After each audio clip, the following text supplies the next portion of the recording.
Mount Everest ain't got on me. Mount Everest ain't got on me. 'Cause I'm on top of the world. I'm on top of the world. Yeah.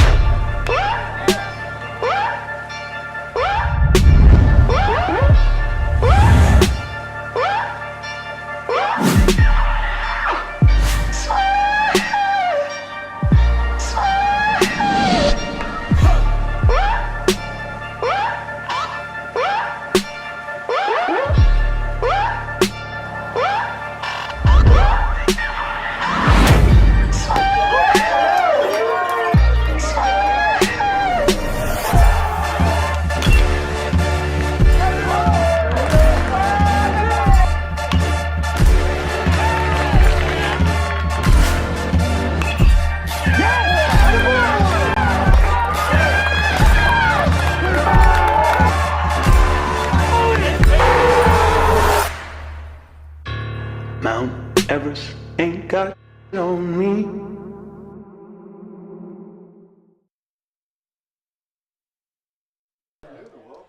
High school tournament baseball, Division II sectional play.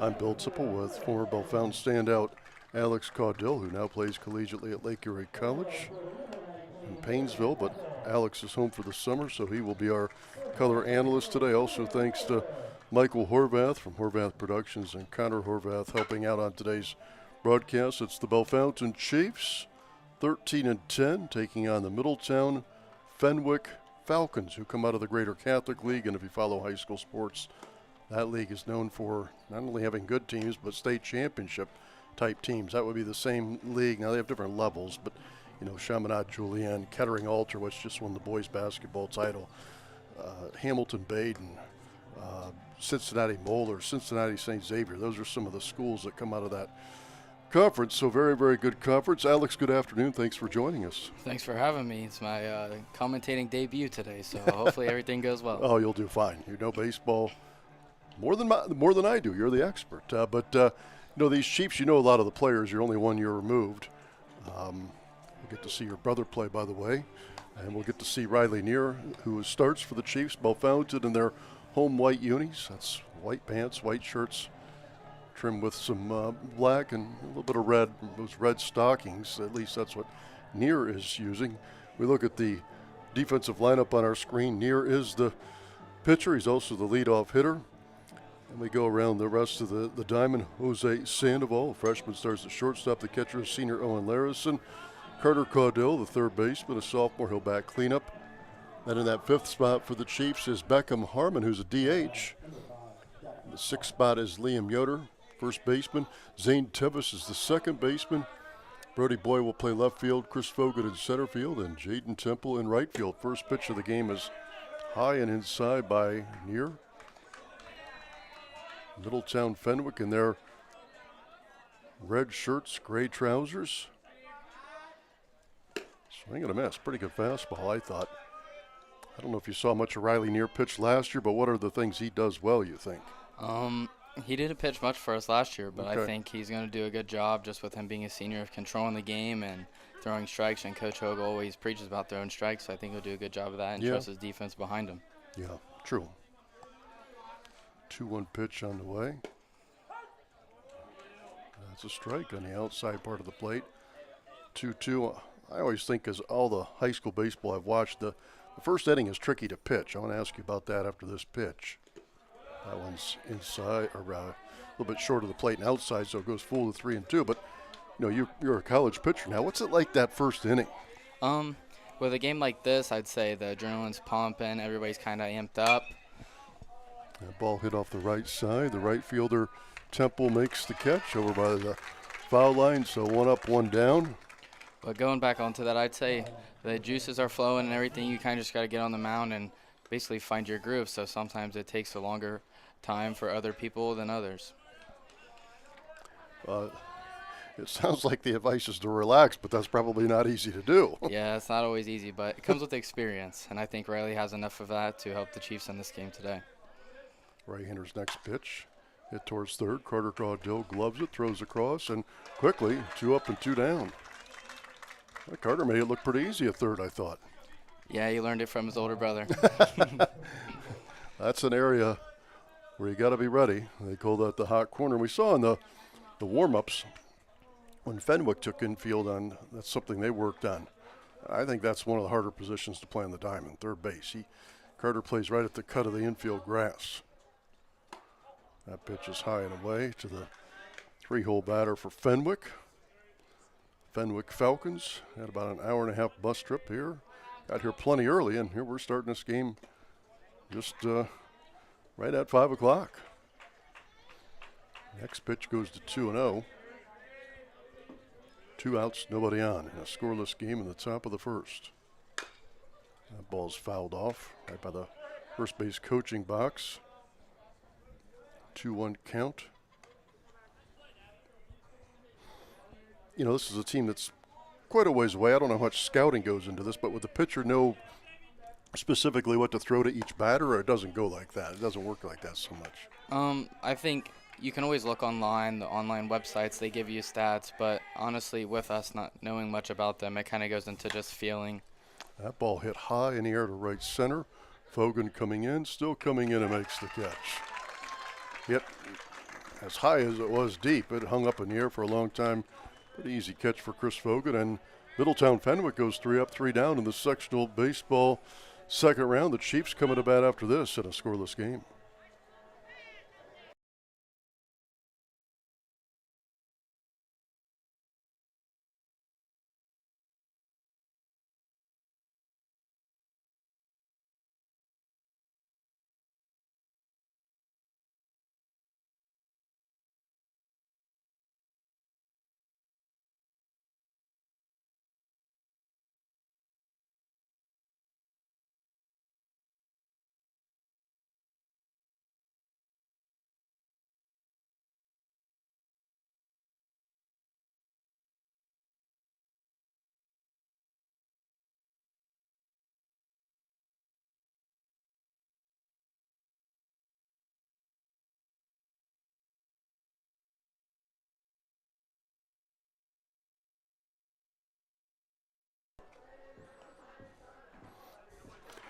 Back at Blue Jacket Park here at Bellefontaine High School, I'm Bill Tipple with Alex Caudill.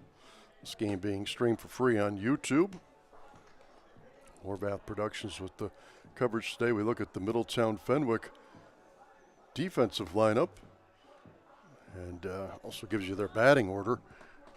Jackson Kaufman playing second. Carter Williamson is in left field today. Tristan Beasold is the third baseman.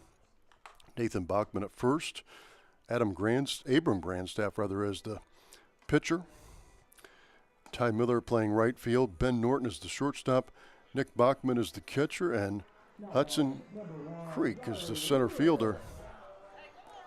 And the pitcher, as we look at him, kind of a taller guy, and he's, we got a little bit of a scouting report from head coach Russ Hogue. Hogue says he's going to throw hard. Yeah, that's what the scouting report says. Let's just trust the scouting report and see what happens. Probably about maybe 6'2", right-hander. Thing that sticks out about the pitcher right away, he's got the blue mitt. Don't see that too often. Riley's got the blue bat as well, so we'll see what happens here. First pitch upstairs. Near, very good all-around athlete, and a guy that first thing that stands out, he can really run. Don't let him get on the base, so it'll be a heyday for the Chiefs. Would you get, and again, we haven't seen Fenwick. This is the first inning in a scoreless game in this sectional tournament, but if he gets on, do they try to run him? The way that the catcher just threw down that throw to second base, I think you got to test him early and see what happens. And it's suddenly a 3-0 count. No score. You would think kind of a low-scoring game, two good pitchers, so the first run or two to me is big. And that one goes all the way to the backstop. That was not even close, so a 4-pitch walk for Riley Neer. And I'm going to guess early in this count, first pitch or two, Alex, are going to try and run Riley Neer. Yes, I would say within this first pitch right here, Riley will probably be taken off. Jose Sandoval, just a freshman, but he's done very well. Yes, he has. Left-handed batter. Shows bunt. He gets down. One that goes to third. Throw over to first. Safe. And He's safe. the first baseman was down on the base. And, Middletown Fenwick played it pretty well. First, it wasn't the best bunt in the fact that it was so hard. It got to the third baseman. But the first baseman, of course, he's never played in his park. He was standing by first base, but not on first base. So the throw was over in time. Sandoval runs pretty well. He's pretty speedy as well. But everybody is safe. That should have been what I would call a sacrifice near at second with one out. Yes, it should have. And mistakes like that in the playoffs can cost you. So we'll see if Owen Larison can capitalize here and score Riley. Senior, he'll play Hocking College. And here is going, and he will steal third with no throw. That wasn't even fair. The catcher had you could have a major league catcher on that one. He had no chance. No, Riley had a great jump. I think he even went a little bit early. Now Sandoval getting his shoe worked on by Mike Mossbarger, who does a little bit of everything for these Chiefs. Mossbarger, the longtime assistant, he's over in the... He's at third. No, actually, that's Nate Smith. Mossbarger's over at third, excuse me. So now runners at the corners as Near stole third. Sandoval did not go. So nobody out. Runners at first and third for Larison. That one is a strike. So it goes to 0-2. That first pitch was a strike, so an 0-2 count. As we're looking at early, seems like the catcher, he's having a little bit of trouble receiving the velo from the pitcher, so we'll see if that will cost him some strikes throughout the game. One foul back by Larison. The infield, middle infield is playing what I would call medium depth, so they're not really looking to me for a double play ball or to cut one down. They'll concede the run on a ground ball unless it's hit right to maybe the third or first baseman. Well, with Owen being the 3-hole, you got to respect his power. And time called. Time called by Larison.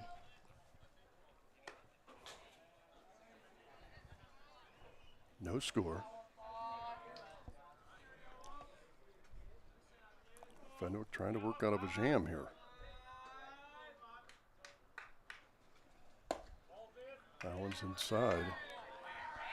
The at-bat by Sandoval, traditionally it's a sacrifice.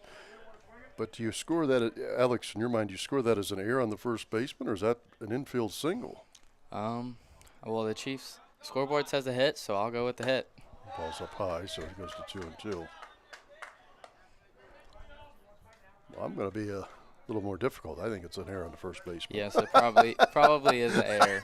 But we'll give him the benefit of the doubt. Okay. Help boost the average. Okay. 2-2 pitch. That ball hit down the right side, a line shot, but a foul. And it remains 2-2 on Larison.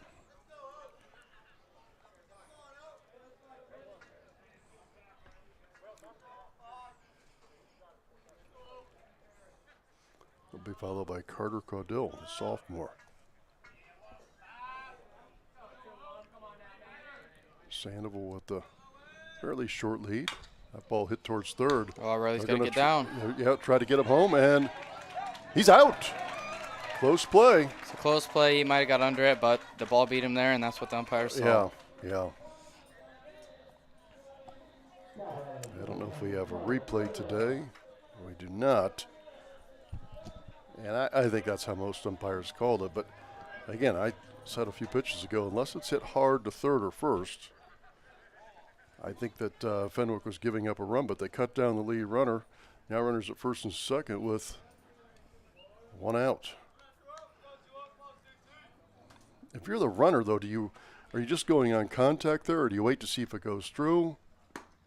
I'd say with Riley's speed, he's probably going on contact there because the third baseman has to make a perfect throw to the catcher in order to get him out. And I like Riley's chances with his speed to get in there safe. No score, bottom of the first. Now, what if it's an average speed guy? Is that kind of up to the base runner to do what they think is best? Yes, and I'd say it also depends on the depth of how the third baseman's playing. So right now, the third baseman's playing back. So if I was like somebody else, I'd say if you hit it there and go home. But with Riley being fast, the corners were in. So it's just an iffy call. Yeah, and you got to go. You can't hesitate. You're either going or you're not going. And he tried to score, and Good defensive play by the Falcons. Chiefs have still a chance to do damage. Carter Caudill, sophomore cleanup hitter with the 1 ball, no strike count. That one's a bit outside, but shallow with a plate as well. Not close. It goes to 2-0. The pitcher's struggling right now, I think. Yeah, it's like that first inning jitters that we talked about. Yeah. Coming off the bus from an hour and a half bus ride could have led to that as well. Just kind of trying to get comfortable right now, looks like. That one fouled back right to the screen. Caudill had a good cut. It's definitely over the plate. Maybe a little high, but at 2-0 you can kind of get what you want. 2-1 count now. This is a big pitch right here for both teams.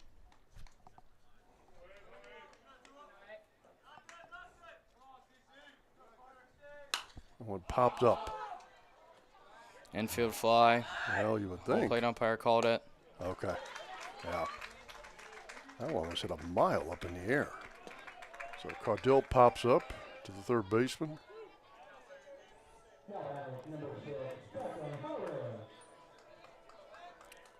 So 2 outs, still runners at first and second.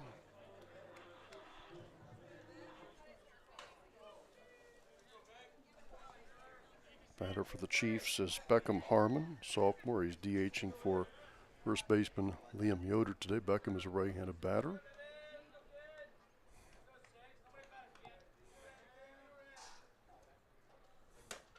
One's upstairs.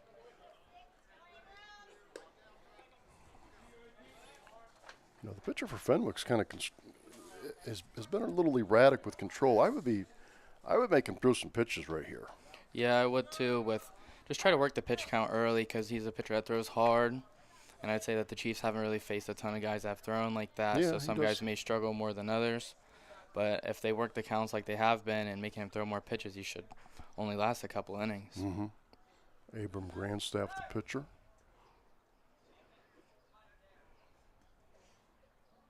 Been a little erratic, though. I mean, I think there's a chance to work a walk out of this. That's what Neer did early in the game.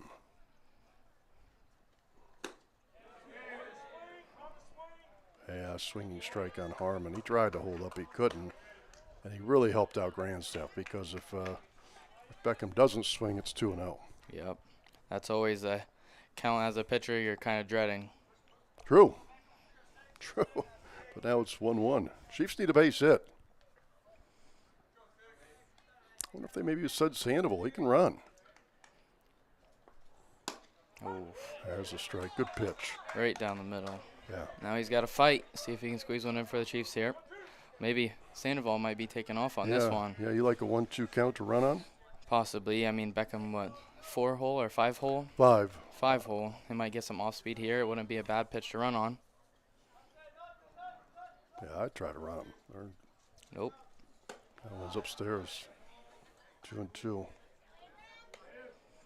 Personal baseball theory is you don't make the third out at third base, but no score. Bottom of the first. Sandoval on base. So is Larison.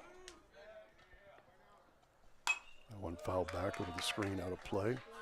Remains 2-2. Is Grandstaff's best pitch his fastball? I wouldn't say his fastball right now. I'd say he's having a little bit of trouble commanding it, but it looks like his slider actually. He's getting, even with his slider, he's getting a few chase swings. So those are some strikes that are helping him, but all right. It looks like he's locating that probably the best right now. Okay. Good play by the catcher. That ball As is he down spiked in the that slider in the dirt right there, I kind of jinxed him. 3-2 count now. That was a good play by the catcher, though. Yep, but we'll see the runners moving here. Hopefully Beckham Harmon can get a hit, score Sandoval. Nick Bachman, the catcher, is a freshman. Which that probably explains how he's having a little bit of trouble maybe handling the velo. 3-2 on the way. Strike 3 call. Good pitch. Off speed, and He trusted the slider there. yeah, Grandstaff works out of it. Chiefs had A few base runners, but they do not dent the scoreboard after one. In the sectional tournament, second round, Bellefontaine, nothing. Middletown Fenwick, nothing more after this.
Welcome back to Blue Jacket Park here on Horvath Productions. No score.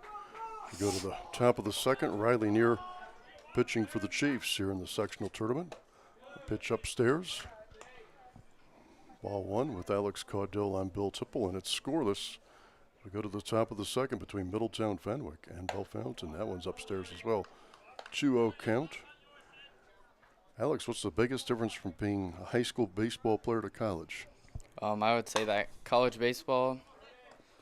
Well, there you go. Ground ball to second. Good pitch by Riley. And about both first basemen. He got it. The Middletown Fenwick first base coach trying to coax the umpire into a safe call, but no, he was out. But my main thing about college baseball is I'd say it's a lot harder. You can't. They will make you pay for every mistake that you make. Yeah, I would agree with that.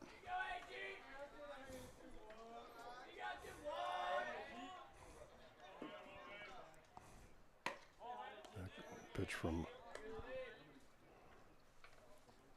here was inside. This is pitcher against pitcher. Grandstaff fouls it back. Grandstaff is a junior. He's got the blue glove on mound, and now he wears blue batting gloves. That one is hit towards third. That's down the left field line. Fenwick gets their first hit. And Grandstaff makes the turn at first and wisely holds up, so a single to left. Carter Caudill dove to his right, couldn't quite get there. That would have been a phenomenal play. So a solid single by Fenwick. What'd you see in that sequence? I wouldn't say it was the best hit ball. He was kind of early, but I think that Carter, with him being, he probably should have played back a little bit more, just because I doubt that he would bind that situation. So maybe if Carter was back, he'd give himself a little bit more range rather than playing up on the grass like he is right now. Yeah. Good play by Larison on that last pitch in the dirt. Another great stop. That's not easy.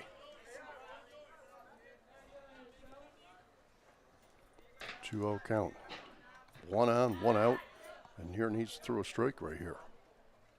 That one's way upstairs, 3-0.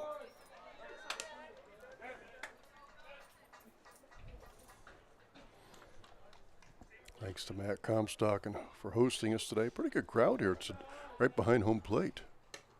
That's a strike. He needed it. It's now 3 balls, 1 strike.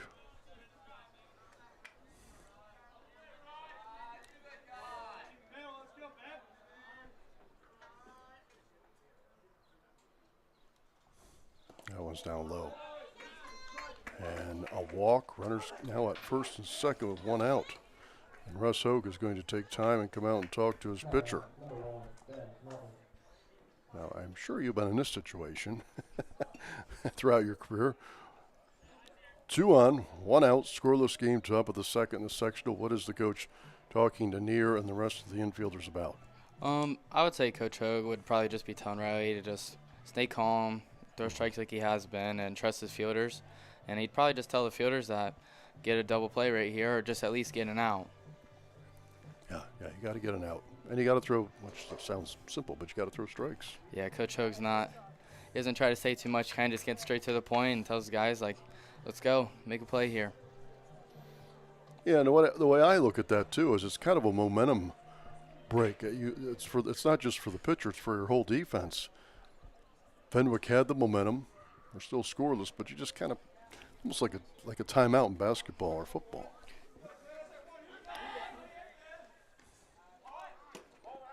Ball's outside. Batter, Ben Norton, showed bunt. Would you guess sacrifice with 1 out? Yes, I would. Oh. And Larison fields the bunt, which is very shallow, throws down to Caudill, and everybody is safe. Tried to get the lead runner. And now you got the bases loaded. At that point right there, I would say you just have to get an out. Going to first would probably be the right play right there. Russ Hogue talking to the home plate umpire. Coach Hogue called time and talked about it possibly hitting the batter in the box, but I doubt they're going to return the call. As I saw it live, I didn't see that. Did you? No, I didn't. Okay. Good try. Sometimes you just have to try and see. Yeah. Now the bases are loaded, and the infielders, Liam Yoder and Carter Caudill, really, and especially Yoder.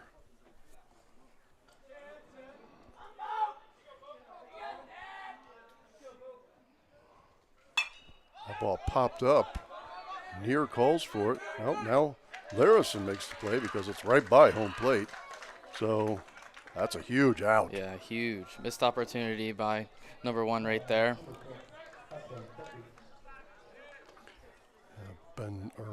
Actually, the batter was the batter right after Ben Norton. I think it's number 6. May have been maybe 11, but I couldn't tell the number 6. The next batter here for the Fenwick Falcons, that is Hudson Creek, who's another freshman. Right-handed batter.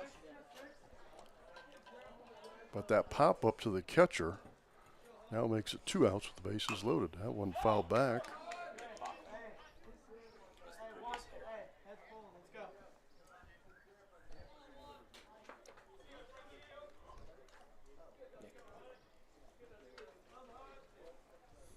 That one low and away.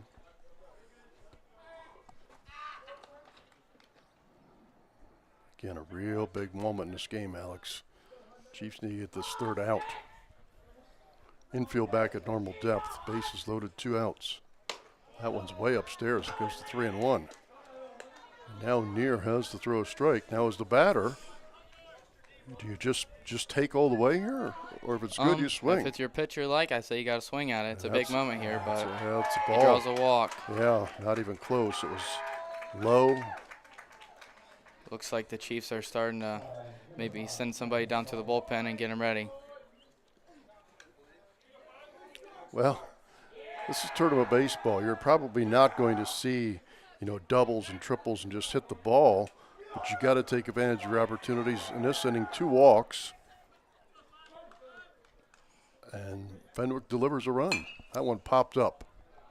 Carter Caudill still giving chase, but it will get out of play over on the track between the baseball and softball fields. 1-0 Fenwick here in the top of the second.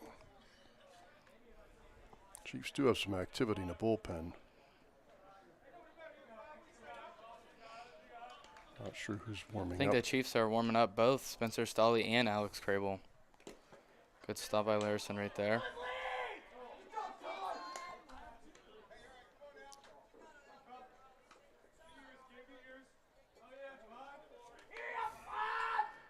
2-1 count. That ball hit right at Caudill. A line shot. Hardest ball hit so far today by Fenwick. Knocked his hat off. It's a line out, and Fenwick does score 1 run, but it could have been much worse. They leave the bases juiced, and after 1.5 in the sectional tournament, Middletown Fenwick 1, Bellefontaine nothing after 2 innings. Back with more after this.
Welcome back to Blue Jacket Park. We go to the bottom of the second.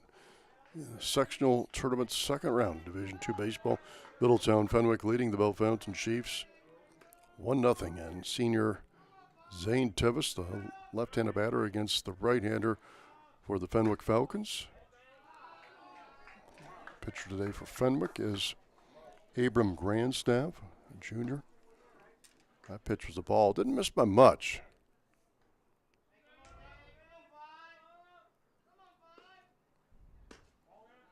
That one's inside. And between innings, Alex Caudill, our color analyst today, baseball player at the collegiate level, said, take some pitches. Yes. Why'd you say that, Alex? I would say take some pitches because it's like just like that right there. I'd say he's struggling to find the zone a little bit. So possibly take till you get 2 strikes, Coach Hogue might tell the guys, because the chance of you getting walked are pretty high. Well, right now it's 3-0. That last pitch was outside the zone as well. That's a ball. 4 straight. If you're Brody Boy here, I think you have to take until he throws you at least 1 strike. You know, it's still early, second inning, but I don't think either pitcher has been sharp with their command today. Would you agree with that? No, which explains why the Chiefs have 2 arms down in the bullpen right now, and Fenwick hasn't have anybody moving yet, but they probably will get somebody going soon if he keeps this up. Ball, and he's up easy. No. Oh, go. Oh, my goodness. He's going to Fenwick, 3. well.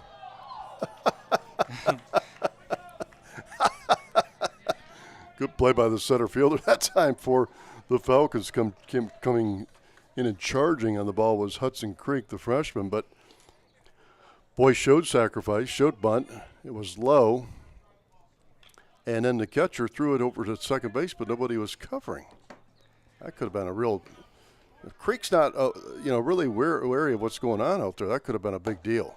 Yeah, it could have. I don't even think that the catcher knew he was stealing. He went to throw late, and then shortstop and second baseman didn't communicate. Nobody was on the base. Tevis went into second easy. 2-0 count. Grandstaff. There's a strike. Good pitch. Off speed again, right? Yeah. I mean, that's about the only pitch he can locate here, so I think he's going to throw a lot of those right now until the Chiefs can hit it. 2-1 count. Hitters count for Brody Boy, the junior, left-handed batter. Here he wants slider again. Yeah, and he was swinging a miss. Those are the things that the Chiefs can't do right now. When the pitcher's struggling and he throws a bad pitch, you can't help him and swing at that. That's true. Yeah, got to be very, very disciplined. 2-2. Even if Boyd grounds out to, say, the second baseman, you got to get Tevis to third base right here. Yeah, you just got to find a way right here. You need to fight the pitches off and find a way on. Without help. That gets past the catcher. It was a very high pitch, but it hit the catcher's glove. That's a tough one to score. You got wild pitch or pass ball? I mean, it was a high pitch, but I still think it was very catchable, so I would probably say pass ball by the catcher. I knew you'd say that being a pitcher, but and that's probably how it would be scored. 3-2 now. Tevis gets the third on the pass ball. Slider. Strike 3. The Chiefs got to adjust here. I mean, the only pitch he's able to throw for a strike, and he's throwing right there, and both 3-2 counts now. He went with the slider. Eventually, the hitter's got to relay it to the other guys that he's going to go slider anytime he needs a strike because he can't locate the fastball. And the bad part is it was a called third strike. Yeah. And that's There's a base Chris hit. Fogan. There's a slider right there. Yep, and that will drive in a run. A solid single by senior Chris Fogan. Tevis scores, and it's tied up at 1 apiece here in the bottom of the second. Good piece of hitting. It's like he knew what was coming. You know, veteran player, and just put a solid swing on the ball. Single out to left field, and it's a tie game. So the Chiefs manufacture a run when you think about it, Alex. Tevis walked, stole second, moved to third on a pass ball, and Fogan drives him in. 1-1 game, 1 on, 1 out. That one fouled back by the Chiefs batter. My guess would be Chris Fogan, with his speed, will be moving here soon. Jade Temple is the batter. He's the 9-hole batter.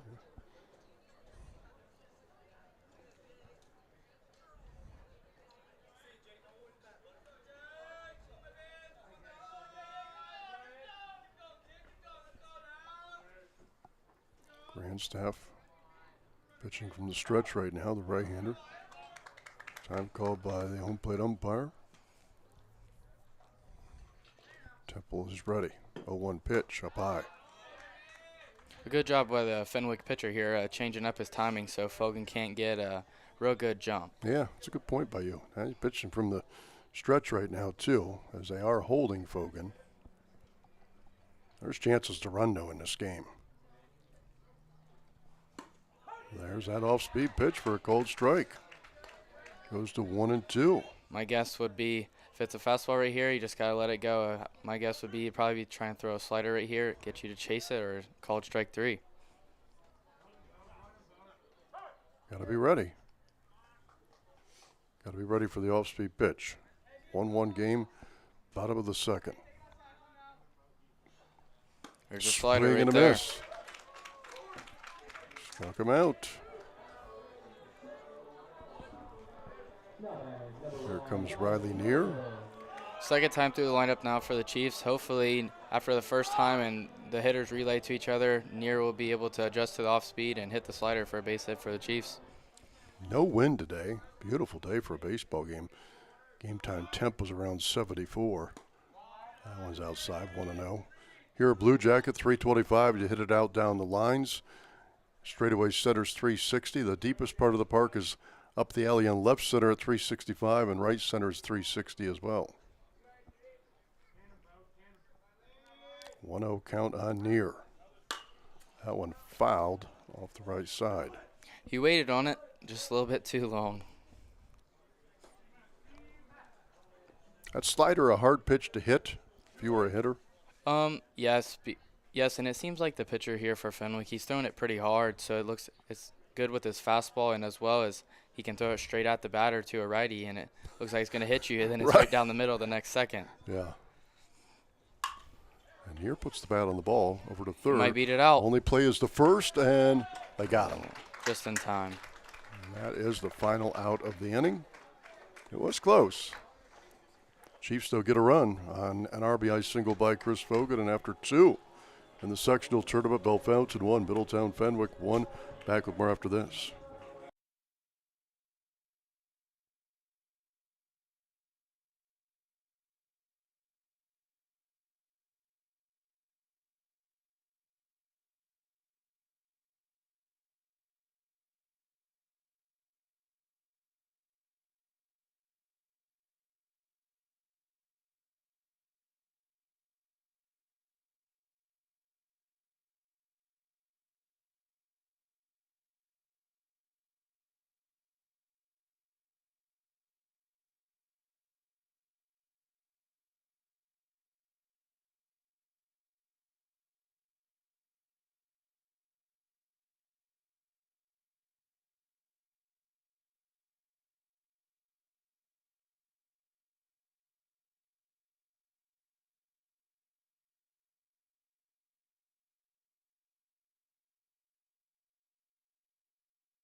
We move to the top of the third in a 1-1 game in the second round of the Division II sectional baseball tournament.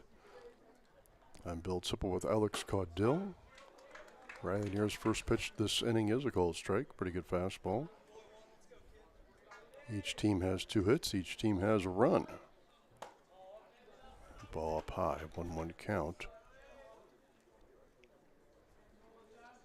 You know, we've seen a couple innings. Is there one team that you think has the advantage here, Alex? Are they pretty even? I would say right now the Chiefs have the advantage. I mean, they just scored, and it looks like they're starting to adjust to Fenwick's pitcher. Okay. But, I mean, he's just having a lot of trouble with his command. So if the Chiefs can be more smart about swinging at balls and helping the pitcher out, I think they can score a lot more runs. I want a called strike, 2-2 count.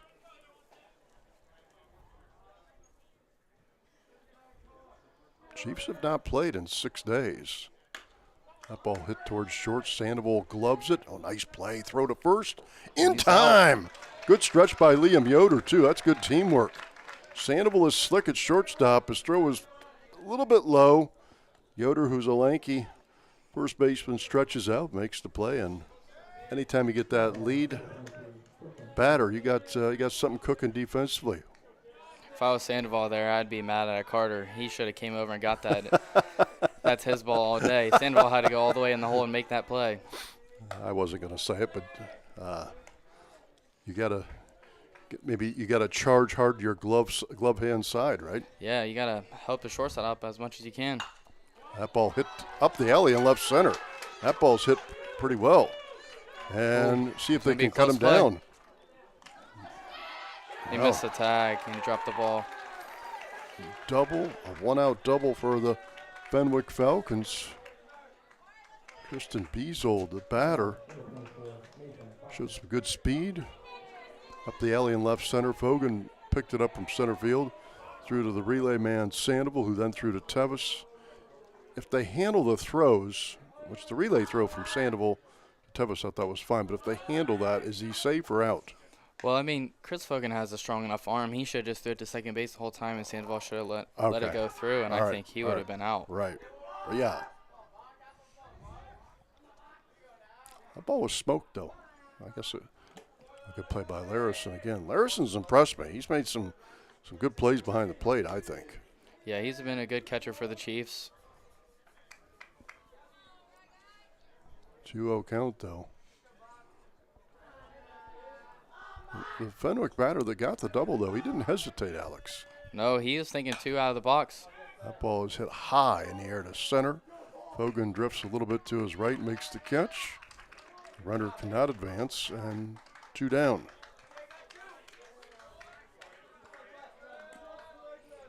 Gil, I know you got pretty good speed. If you would have been that batter 2 plays ago, would you have gone for 1 or 2?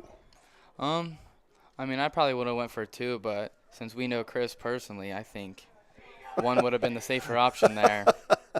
Okay, so they're rolling the dice a little bit. See if Grandstaff can help himself out here and get himself the lead. Yeah, right. 2 outs. Right-hander against right-hander. Neer now pitching from the stretch. That ball hit towards left center. Fogan's got a long run, and he makes a nice running catch. Good play by Chris. Well, he can play some outfield. And the Chiefs make a few defensive plays. Sandoval made a fine play. Yoder was part of that, and Fogan with a fine running catch.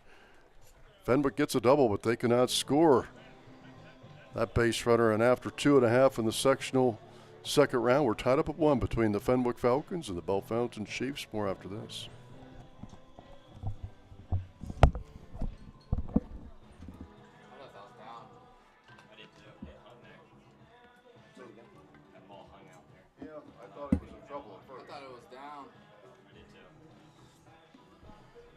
See if the pitcher carries us out to the mound or not.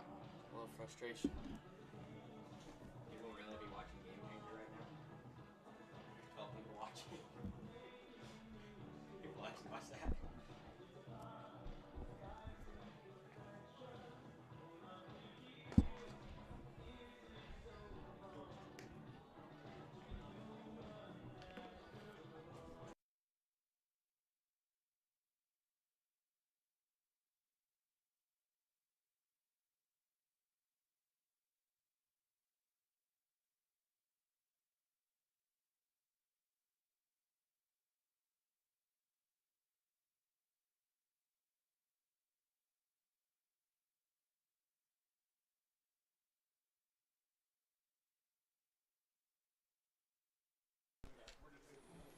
We move to the bottom of the third. Chiefs and the Middletown Fenwick Falcons in town today here at Blue Jacket, tied up at 1 apiece in the second round of the Division II sectional baseball tournament. The winner will likely get Kenton Ridge next Tuesday. Kenton Ridge has got another good team. They are the 1 seed. CBC for a long time has been known as being really a good baseball league. You know, Jonathan Alder has only lost 2 games all year, and they're the league champ. But both Jonathan Alder and Kenton Ridge, very good teams. Sandoval, the freshman, the lefty, leads it off. Pitch outside. 1-1 our score. Again, a good crowd here today. Big game. Could be the Chiefs' last home game of the year. Most likely that's the scenario here. Swing and a miss. And he went trying to fish for the low pitch. Chiefs have not played Alex since last Friday. They lost at Bethel in a close game. So, you know, that's 6 days. Does that long layoff hurt? I'd say for some guys who are in a groove, it might hurt just because, like, playing every day, they're in the groove of swinging and they're doing well, but sometimes the breather's always nice. Is it harder for the hitters or the pitchers if you get a long break? I'd say probably the hitters because seeing live pitching, I mean, it takes some time to adjust. Yeah. So not having that for a few days and then coming out here seeing how hard this kid throws could be a little challenging. And oh my goodness. Bang bang play at first. It was a swing and a miss by Sandoval, but the catcher didn't handle it cleanly. Sandoval got out of the box quickly, so he couldn't be tagged, and then the throw to first was high. First baseman again was off the bag, but that was really, I think, an errant throw that time. Yeah. And Sandoval beats it out close. What'd you think, Alex, if you're the umpire? I'd probably give him safe. It was a high throw. Sandoval was there. It's a bang bang play. All right. We'll just call a tie, and the tie always goes to the runner. That pitch to Laris, and upstairs fastball. Had good velocity. That's a play, though. At this time of the year, you gotta make defensively. Yes, mistakes in the tournament will cost you. Yeah. And that mistake could cost them here if the Chiefs can capitalize. Well, plus Sandoval can run. That ball hit off the pitcher's glove. Only play is the first, and they'll underhand toss and get Larison by a couple of steps, but Sandoval is down to second, which is really a free runner. That was an error. He should have been out a couple of pitches ago. A runner at second with 1 out. That's Sandoval. Here comes Carter Caudill.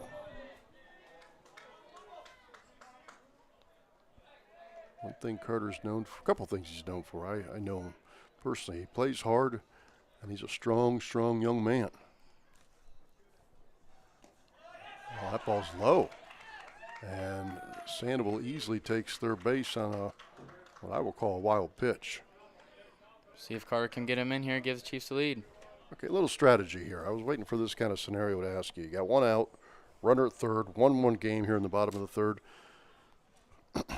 Would you ever squeeze here, or is the pitcher so erratic at times that you won't squeeze? The way the pitcher's throwing, I think you just let him bring Jose in himself. And that hits Caudill on the left side. That will put runners at first and third, and Caudill shows no reaction. I wouldn't be surprised if Fenwick takes a timeout. Maybe have the head coach talk to the infield. Right now, this is big for Fenwick. It's a 1-1 game. We'll see what the Chiefs got going on here with first and third with 1 out, so we'll see if Carter will be stealing. Batter is Beckham Harmon, who's a sophomore. This might be the biggest at-bat Beckham's had in his high school career right now. Some teams like to run a double steal here, too. That one's up high. Are you a fan of that double steal, or you'd rather just have the hitter do his business? Here I think you got to try and cause some havoc on the field. I think I would steal Carter and just see what the catcher decides to do. If he decides to throw it all the way second, then Jose can go home. But if not, take the free base. That one's outside.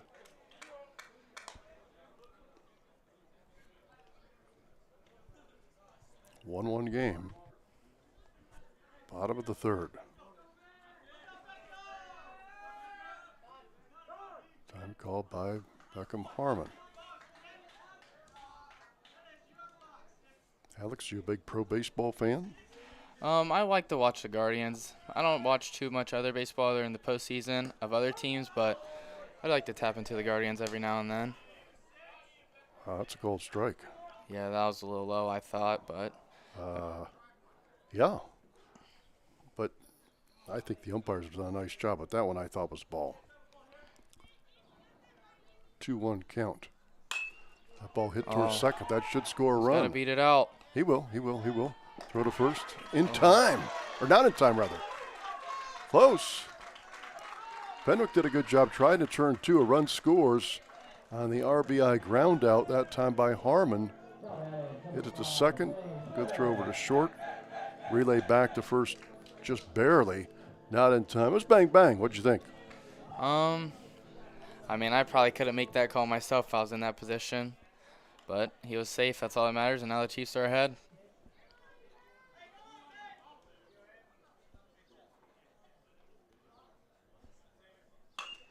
That ball hit towards third. Third baseman with a long throw to first. He got him. Nice play. Good play. Chiefs, though, on the RBI ground out, take the lead. Beckham Harmon drove in the go-ahead run, and we played three. Here in the sectional tournament, Bellefontaine 2. Middletown Fenwick 1. Back with more after this on Horvath Productions.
We move to the top of the fourth. The Chiefs lead Middletown Fenwick 2-1. That ball hit pretty well to right field. Jane Temple goes back a couple steps and makes the play. So a fly out by Ty Miller, who's a sophomore. One pitch, one out. That's what we like to see. Oh, as a pitcher, you love that. But as we look at the Fenwick lineup, they've got it's a fairly young team. They play quite a few freshmen and sophomores. Chiefs, the more veteran team today. That one inside. Now you look around the Chieftain defensive lineup, near senior. Larison, the catcher's a senior. Tevis, second's a senior. Now there's some youth around there, too. That ball is inside 2-0. Sandoval at short's a freshman. Caudill at third is a sophomore. That ball hit up in the air towards left center. Fogan, long run, drifting over and makes the catch. Boy, Fogan's been a busy young man. Yeah, he's having himself quite a day out there, tracking about everything down that's been hit out there so far.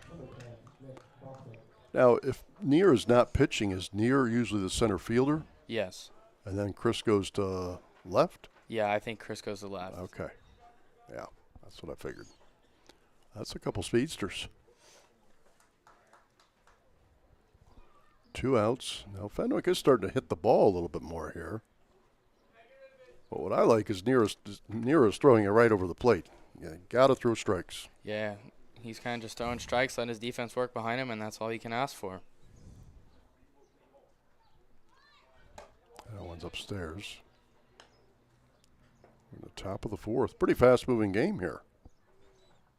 Top of the fourth, 2-1 Chiefs over the Falcons. That one's upstairs. 2-0 the batter. There's Nick Bachman, who's the freshman catcher. He talked to the third base coach about something before this at bat. That one's down low. 3-0.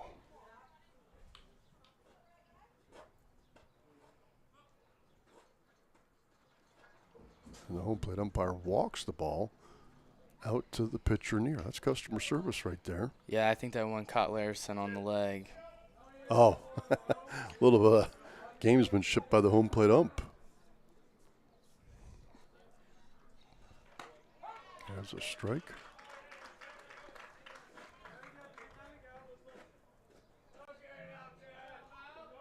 Three 3-1 pitch from near. That's outside. There's the walk. 2 outs and a runner for the Fenwick Falcons. That's Nick Bachman, the catcher. Hudson Creek, who's another freshman. Center fielder, throw back to first. And Tom Bachman got back in time.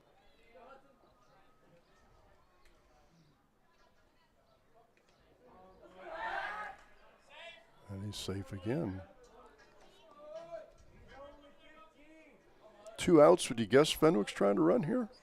I don't think they would try to run. I think you're just going to try and trust their hitter and see what happens. Another good play by Larison. He's a vacuum back there. He has been rock solid. That was a tough pitch to handle right by his feet.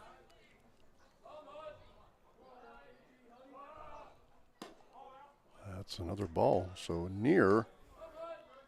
He was throwing strikes. As soon as I said that, I kind of maybe jinxed him. But the last 6 pitches or so, he's struggled. 2-0. There's a strike right down the middle. 2-1 count. And it looked like the batter that time, Creek, was taking all the way. Yeah, he's kind of been struggling to throw strikes last 2 batters, probably making him bring him one right there. 2-1 count, 2 outs, runner on first. That ball hit towards short. Sandoval, gloves, throw over to first in time, and that will do it. So Fenwick gets the base runner on the walk, but they don't do anything with him. And we've reached the halfway point. 3.5 innings in the second round of the sectional. Bellefontaine leads Middletown Fenwick 2-1 on Horvath Productions.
With Alex Caudill, I'm Bill Tipple. We go to the bottom of the fourth in this sectional tournament in high school baseball. Bellefontaine in front of Middletown Fenwick 2-1. Michael Horvath, our producer and director today. This game for free on the Horvath Productions YouTube channel. Chiefs trying to win and get to the sectional final. That ball not even close. Bounces in there. The batter is Brody Boy. So this inning in the bottom of the fourth, it's batters 7, 8, 9. Brody Boy, Chris Fogut, and Jaden Temple. Coming up at the postgame, we'll have our Alex Caudill, player of the game. That one hits Boy right on the leg. That's a way to get the leadoff man on. Now, there's something interesting to see there, Alex. The home plate umpire ran out there after the hit batsman. Is he trying to break up any bad feelings if there were, which there were not, but he jogged down the first baseline with Boy. Is that something you've seen before? That's kind of unusual to you. I just think the umpire's doing his job. You never know what type of players and what's going on outside of the game. That's true. Fogan with a good bunt. Very good bunt. And throw over to first. They do get Fogan. But his sacrifice works, and Boy is over to second base. Great job there by Chris Fogan to get the bunt down first base. He almost got it by the pitcher. He was almost safe.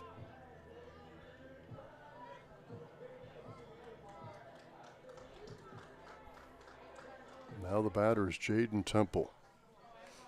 Chiefs could really use a base hit right here. Boy has good speed out on second base. Chiefs in front 2-1. There's a strike. Outside part of the plate. Spencer Stiley, the freshman, is warming up in the bullpen.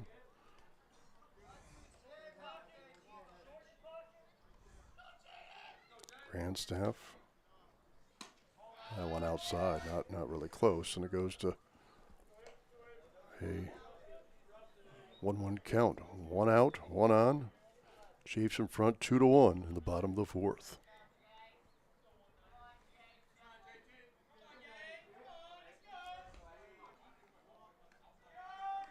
Grandstaff looks over at second. That one's up high.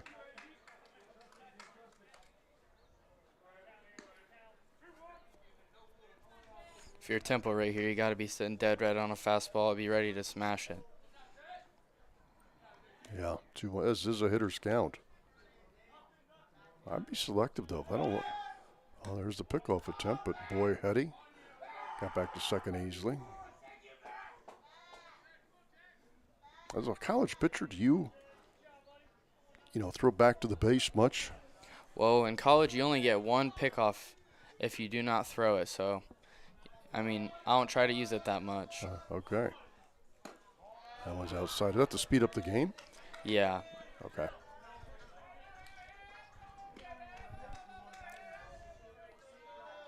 Is there any base that most college pitchers throw back to the most? I'd say probably first base, okay. which is pretty typical whenever you can pick off. Swing and a miss. Count goes full. Sun's even out a little bit more now. Again, no breeze he just today. Went with the slider 3-1, so we'll see if he trusts it again for the full count. I think he got him with the slider 3-2 last at bat. He did.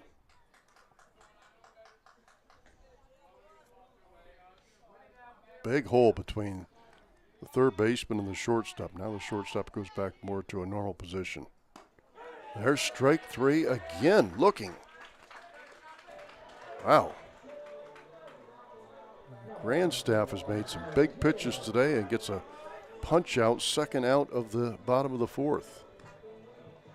Alex, you called it. Got to be looking for that slider. That was a heck of a pitch. Yeah, it's a really gutsy pitch for a 3-2 pitch. You want to throw a strike, and I guess he trusts the slider the most. That one is outside.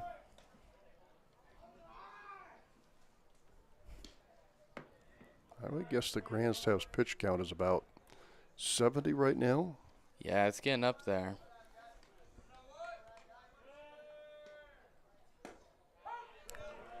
Ooh. That was a favorable call to the pitcher. I thought it was low and outside. But a called strike, it goes to 1-1 on near. Boy is at second with 2 down. Another strike, good pitch.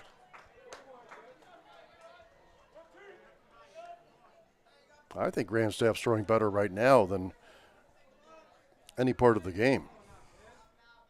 Yeah, we'll see what he can do here against Riley Neer, the senior. 1-2 count. Right-handed batter against the right-handed pitcher. Swing and a miss. He goes with the slider. Got away from the catcher, throw to first, and they get Neer. So another strikeout. Yeah, that slider's been tough. Chiefs threaten but do not score. 4 complete in this sectional tournament. Bellefontaine 2, Middletown Fenwick 1. More after this pause on Horvath Productions.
Top of the 5th, Riley Nero still going for the Chiefs in the sectional tournament.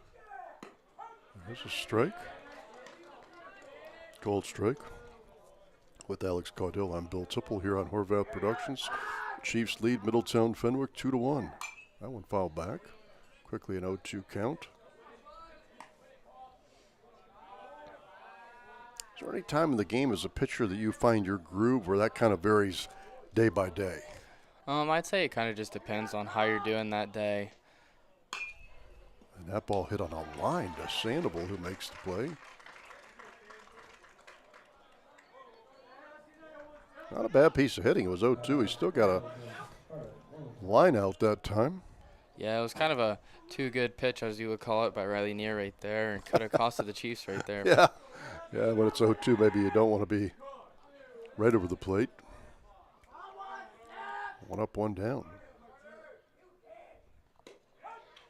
There's that off-speed called strike. Carter Williamson batting for the Fenwick Falcons. That one hit towards left field, and that's base hit. Boy plays it on 1 hop. And Fenwick with their 4th hit of the game. They have out-hit the Chiefs 4-2. And here comes a Fenwick Falcon. Tristan Beazold, a senior, left-handed batter. He had a double earlier in this game. Yep.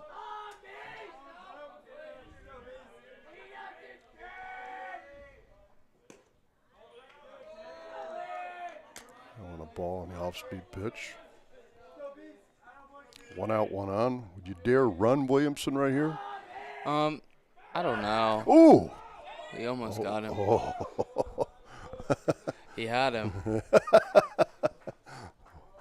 Williamson able to get up gingerly.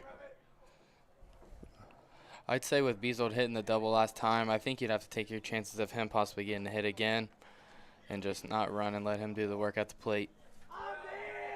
It was a close pickoff attempt. I think the call was correct. I think he was safe, but it was close. That ball hit towards right center. Temple going back, and he makes a nice running catch. And ball back to the infield was kind of an adventure. Nobody can advance those, so 2 down. Tell you what, I've been impressed with the Chieftain defense, Alex. I don't know how many games you've gotten to see with being away at school, but they have got some guys that can run in that outfield. Boy, Temple, Fogan. I think Sandoval's been slick as a shortstop, and I think Larison's been very good. I've been impressed with their defense. Throw back to first, but Williamson's back safely.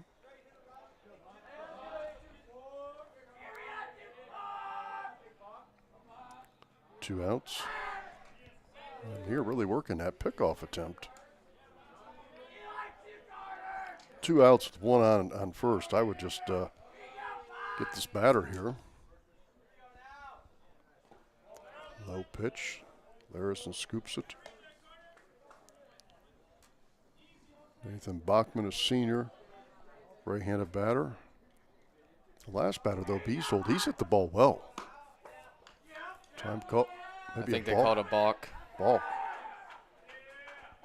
And that's a free pass over to second base for Williamson. So now runner on second with 2 outs.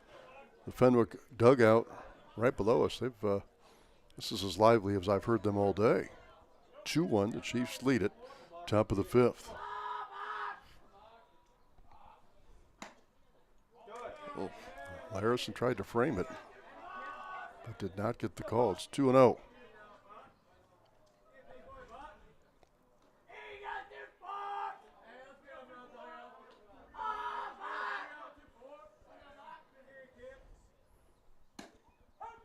Strike, belt high.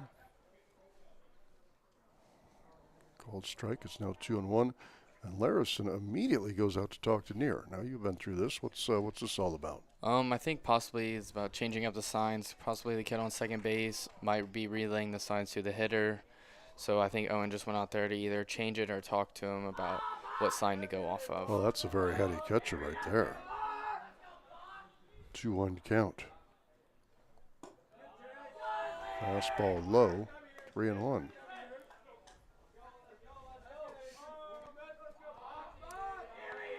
Chiefs need to turn away the Falcons here with a runner in scoring position. Foul back, count goes full to 3-2. Big pitch right here coming up by Riley Neer. Yeah, because if you're the runner on second, you should get a great jump. So a solid base hit, I would presume, scores a run. Yeah, if you're a third base coach, you have to send him here. That ball hit towards Tevis at second. Gloves. Throw over to first. In time. Not fairly close, but he got him in time. Yeah, Tevis kind of got it stuck in his glove, or the transfer was a little shaky, and thankfully it didn't cost the Chiefs there. Got him by maybe a step, but it's still an out. Fenwick threatens again, but they do not score. And after 4.5 here in the second round of the sectional, it's Bellefontaine 2, Middletown Fenwick 1 on Horvath Productions.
Chiefs leading Middletown Fenwick in the sectional tournament.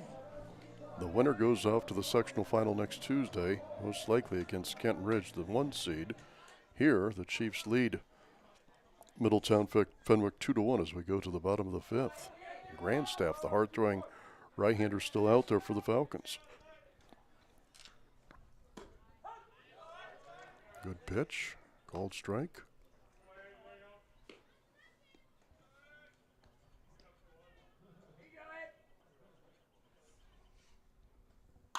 That ball roped into right center. Solid single by Jose Sandoval. So a leadoff single for the Chiefs. Only their third hit of the game, Alex. Now the batter for the Chiefs will be Owen Larison. So it's batters 2, 3, and 4 here in the fifth. Chiefs up 2-1. They need to get a run or two is huge at this point. Yes, it is very huge to get a nice insurance run. I think the Chiefs are going to go to a pinch runner here. And are you guessing, as we look at the bullpen again, we've seen activity a few times today, are you guessing that Chris Fogan works the 6th inning? Yes, more than likely I think Chris and Riley would do like a switch. Riley would go out to center and Chris will come in. He seems like he's been the closer for the Chiefs in the close games or tougher games that they've had. A pinch runner for Sandoval? I'm not sure. I think we might get Patrick Sully run in for Sandoval, but I think he can always re-enter. Oh, yeah, he can re-enter, but the part that surprises me is what I've seen watching this game, I think Sandoval's pretty speedy. Yeah, but Patrick is very fast, so we'll see what happens here with the Chiefs. Coach Hogue just talked to all of them, and we'll see what the Chiefs have on.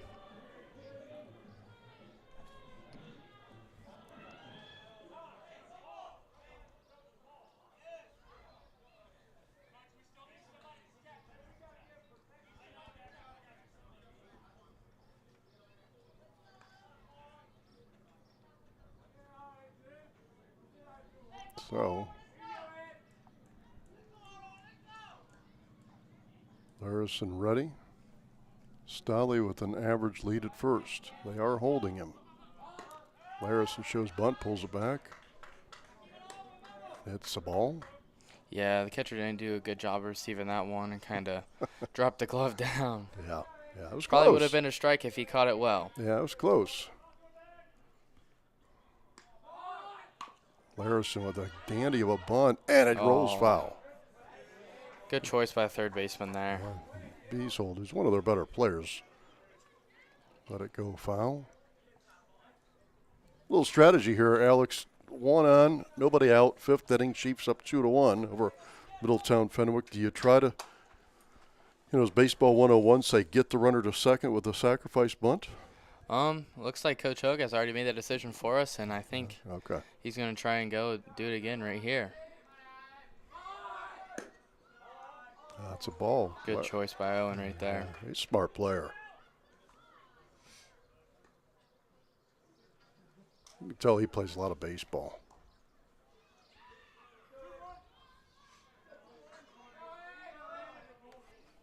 Third baseman Beasold is in on the edge of the infield grass. 2-1 Chiefs. And that one hit him. Well, I guess it hit his bat. I thought maybe he got the left side of his... I think it hit the catcher's mitt and bounced out. That's why Coach Hogue kind of was like confused as to why he called that strike, but we'll see if they can. They're still going to trust Larison to get the bunt down, or they're going to let him swing it. I think he swings here. That's what's it's a 2-2. Oh!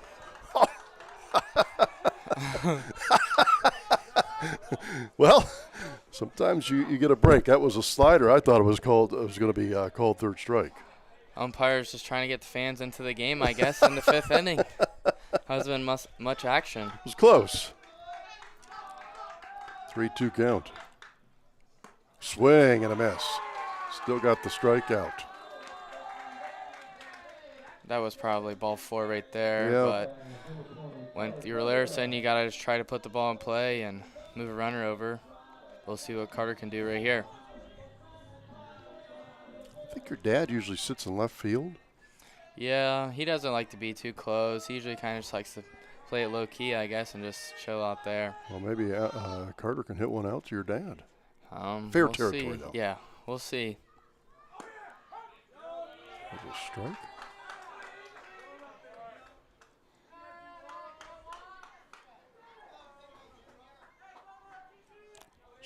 One strike count.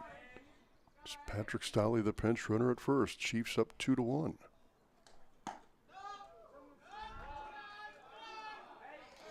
That one, a ball.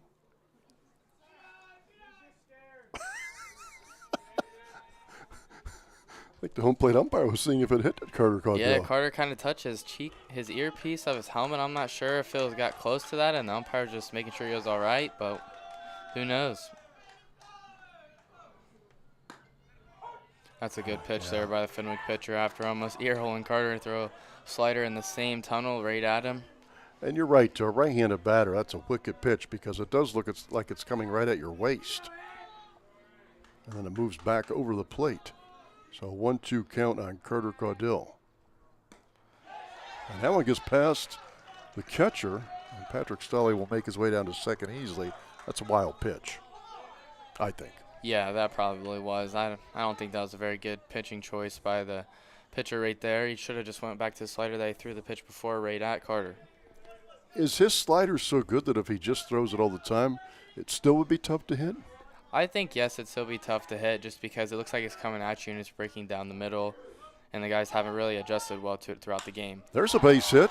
As Carter does that right there. And Patrick Stolle will have to put on the brakes. It was a solid base hit, but a one bouncer to the left fielder for the Falcons, Williamson. So now runners at first and third. That was a great piece of hitting there by Carter, staying on the slider, driving into left field. Yep. And we'll see what the Chiefs got going on here with first and third with one out. I'm thinking double steal myself. I think if you're Carter, the catcher doesn't have very good arm. I think if you're Carter, you just got to take second, and Patrick needs to read the throw.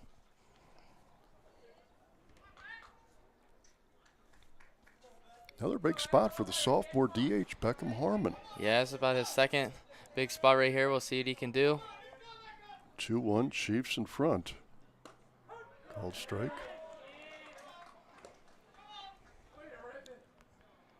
If you're Coach Mossberger, I think you got to send Carter right here and cause something.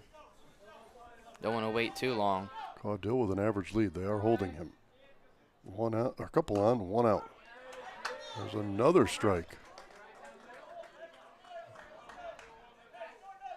Two quick strikes on Harmon. Pretty good pitching by Grandstaff there, the last two pitches. See if he goes slider here for a chase or if he's just going to go fastball up for a swing and miss. Fastball up just a little bit too high. Yeah, 1-2 count now. Chiefs came into this game with a mark of 13-10. The last game was last Friday. They lost at Bethel 8-5. Fenwick Falcons are 8-15. But again, they play in the Greater Catholic League, so they play some very tough teams. Chiefs have runners at first and third with one out, and it's a 1-2 count on right-handed batter Beckham Harmon. And strike three. Tried to check. I don't think he was able to check it. No, there was no checking about that one. He definitely went all the way, and he realized it himself when he hit himself in the helmet. So another strikeout for Grandstaff. See what the senior Zane Tevis can do here with two outs and runner on first and third for the Chiefs.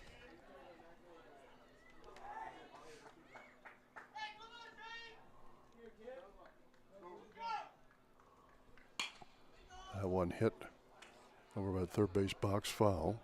Strike one count. Do more high school coaches here try to run the situation 2-1, fifth inning, your team's in front? Or is that very situational? What did you say about that? Do most high school teams here try to run, I think it all just depends on your lineup and where you are at. It's kind of just playing the situation, but Coach Hogue trusts his guys to try and get the run in, so we'll see what happens here. Okay. And the pitcher, I'd say the pitcher's still pretty wild, so you can always take that chance of him throwing a pass ball. Well, yeah, that's true. Instead of just potentially getting thrown out at second base for a third out to end the inning. Could be. Patrick Stolle, though, he's a big man right here at third base if he can come home to score. Good stop there by catcher. Yeah, good play by the catcher for the Falcons. That's Nick Bachman, the freshman.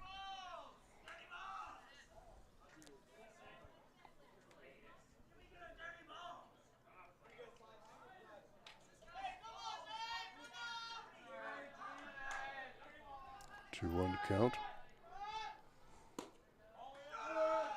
Inside. That's 3-1. If Tevis reaches, Next batter will be another lefty in Brody Boy. And now the umpire going out to see the pitcher. This kind of surprises me. You know what this is all about? I don't really have any idea. I wonder if the catcher might have caught one bad or did something. It's probably just giving him some time to collect himself. Yeah, nice piece of gamemanship again. 3-1 count when we get back to action here. If you're Tevis, are you exclusively taking, or if you like it, you're swinging? At this point in the game, I think if the ball's there, Zane needs to swing. But if not, I wouldn't be too aggressive on anything because he has still struggled. 3-1 count.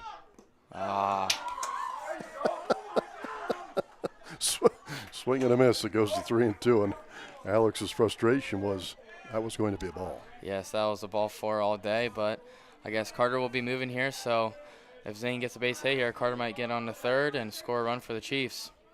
Stolly, the key guy over at third base. 2-1, Chiefs lead it in the bottom of the 5th. Runners at first and third. Ball that was 4. a 4. Yeah, good job by Zane Tevis. Takes the walk. That pitch was not close.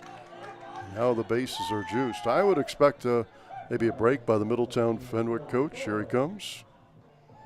I don't think they're going to pull him. I think he's just going to go out there, talk to him, tell him that this is your guy. Just you got it. Get him out. I think that's exactly what it is.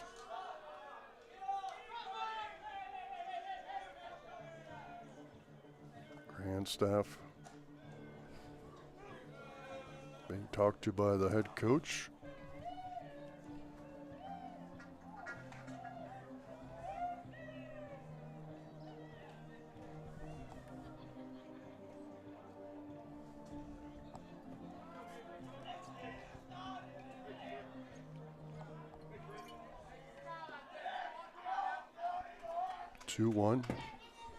Chiefs early in the game, though, had a real chance and didn't score, and a similar situation to this in the bottom of the first. But right now, my goodness, would a base hit be key. 2-1, the Chiefs lead the Falcons. Bottom of the 5th. Yep, Carter has to get a good enough lead at second base. If there's a base hit, he can score for sure. There's a strike. Tell you what, when Grandstaff's had to make big pitches, though, today, Alex, he has done it. Yep, we'll see if he can get the third out here and limit the damage and cause no runs on the board and get the momentum back on Fenwick's side. Strike 1 pitch. It gets away from the catcher, and a He's run should score. Might get in the dugout. Maybe 2 runs will score. That's 2 runs. That should be. 2 runs will score. 2 runs will score. Stolly scores. And Tevis is on third. Caudill scores. So the rule must be if it gets into the dugout, which it did, that's 2 bases. Which I think they're talking about if Carter was at third base yet, because if he was not at third base yet, then he'll have to stay on third, because you only get 1 base. Yep, see, they're going to call him back. They're going to tell Carter that he's on third base and Tevis is on second. Okay. Nonetheless, that's a huge run. Yes, that's a huge insurance run right there for the Chiefs. Wild pitch or pass ball? I'd probably say that was a wild pitch right there. It was in the dirt to start off with. Catcher was just trying to stop it the best he could, but it kicked away. Yeah, I think it's a wild pitch as well. Got to throw strikes, but it's hard to do. Sounds fundamental, but it's not easy to be the guy on the hill. 1-1 pitch. Boy hits it out towards left, shallow left. The left fielder has the plate on the bounce. 1 run will score, and Boy's got to go to second. Oh. Big hit, though, by Boy right there for the Chiefs. Tevis wisely held up at third. If he would have tried to go home, he would have been cut down. But an RBI single by Boy, and the Chiefs get their 5th hit. They have scored twice here in the bottom of the 5th, and the Chiefs lead it 4-1. And now Fogan's up right here. He can really open this game up here if he gets a nice hit. And Brody has good speed over there at first base, so we'll see what they'll do here. Ball hit up and the middle. That's through the middle. That's a base hit. Not another run for the Chiefs. Yep, an RBI single right up the middle. Nice piece of hitting by Fogan. Just took it right back up the box. A bouncer through the infield, and it's 5-1 Chiefs. Vogan's had a big day. He's been spectacular in the outfield. He's got 2 RBI singles, and the Chiefs lead at 5-1. And my guess is when we go back to the flip around the offensive defense, where the Chiefs take the field to 6th, I think Vogan will be your pitcher. Yep, he'll be a heck of a lot more comfortable on the mound now with this lead. Mm-hmm. That ball hit high. The ball's hit pretty well. It's pretty still deep going. to right center, but it's playable, and Temple flies out. Chiefs score 3. An offensive uprising in the bottom of the 5th. Boy had a big single. Fogan had a key single, and then a wild pitch got things started after 5 in the Division II sectional tournament in baseball. Bellefontaine leads Middletown Fenwick 5-1 on Horvath Productions.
It's Tournament Baseball today on HorvathProductions.com, free on their YouTube channel. We're at Blue Jacket Park, home of the Bellefontaine Chiefs. Thanks for Matt Comstock for having us out. Also thanks to Bellefontaine head coach Russ Hogue for helping with our game prep. We go to the top of the 6th, and the Chiefs lead Middletown Fenwick 5-1. Chris Fogan now in for the Chiefs. His first pitch upstairs almost hit the batter, Abram Grandstaff. 1-0 pitch from Fogan. Swing and a miss. Now he's got a, to me, Alex, you're the pitching expert. He's got a much different release point and delivery when you compare Near to Fogan. Yes, and that can obviously disrupt the hitters. Ooh. I don't know if I like that call right there, but 2-1. There's a strike. And Chris is a very rhythm pitcher, so Larison just is doing what he's doing, getting the ball back to him quick, and let Chris get into his groove and he does do his thing. He doesn't mess around at all. Outside. They see if he went through, but he checked. It's 3-2 now. Chiefs scored 3 runs in the bottom of the 5th. We're in the top of the 6th, and Bellefontaine leads it by a score of 5-1. There's a walk to Grandstaff. Leadoff walk. Comes Ty Miller, sophomore for the Fenwick Falcons. I think we have a pinch hitter here. Maybe a pinch runner, I guess. Yeah, for Grandstaff, they'll bring in Anthony pinch Snyder, runner. another freshman.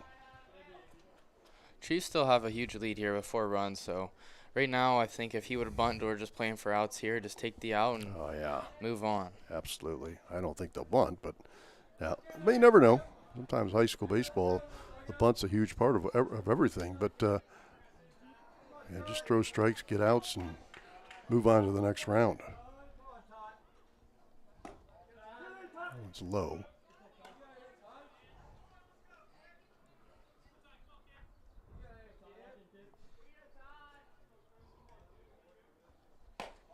It's up high, back to first. Oh, it gets past Yoder, goes into right field. And the runner moves his way over to second base. A throw behind the runner by Larison is to the foul side of first. Throwing error, fielding error. I'd say probably throwing error on Larison. I don't know. I can't really see from my angle if it hit Yoder's glove or not. Yeah, it hit his glove. I think he was surprised by the placement of the ball. But now, a little momentum for the Falcons. Runner at second with nobody out in a 2-1 count. That ball hit towards center field, near coming in. We'll have to play it on the bounce. And throws into Tevis. And now runners at first and third with nobody out. Coach Mossberger's calling time, coming out and talk to the guys. Probably about the upcoming first and third situation with no outs that we have here. My guess, he'd probably just tell them take the out. We're still up 4 runs. Just keep playing ball.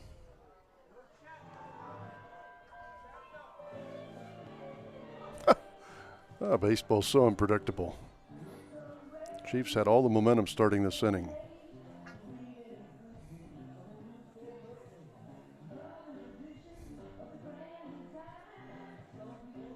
Five 5-1, Chiefs lead it. Top of the 6th.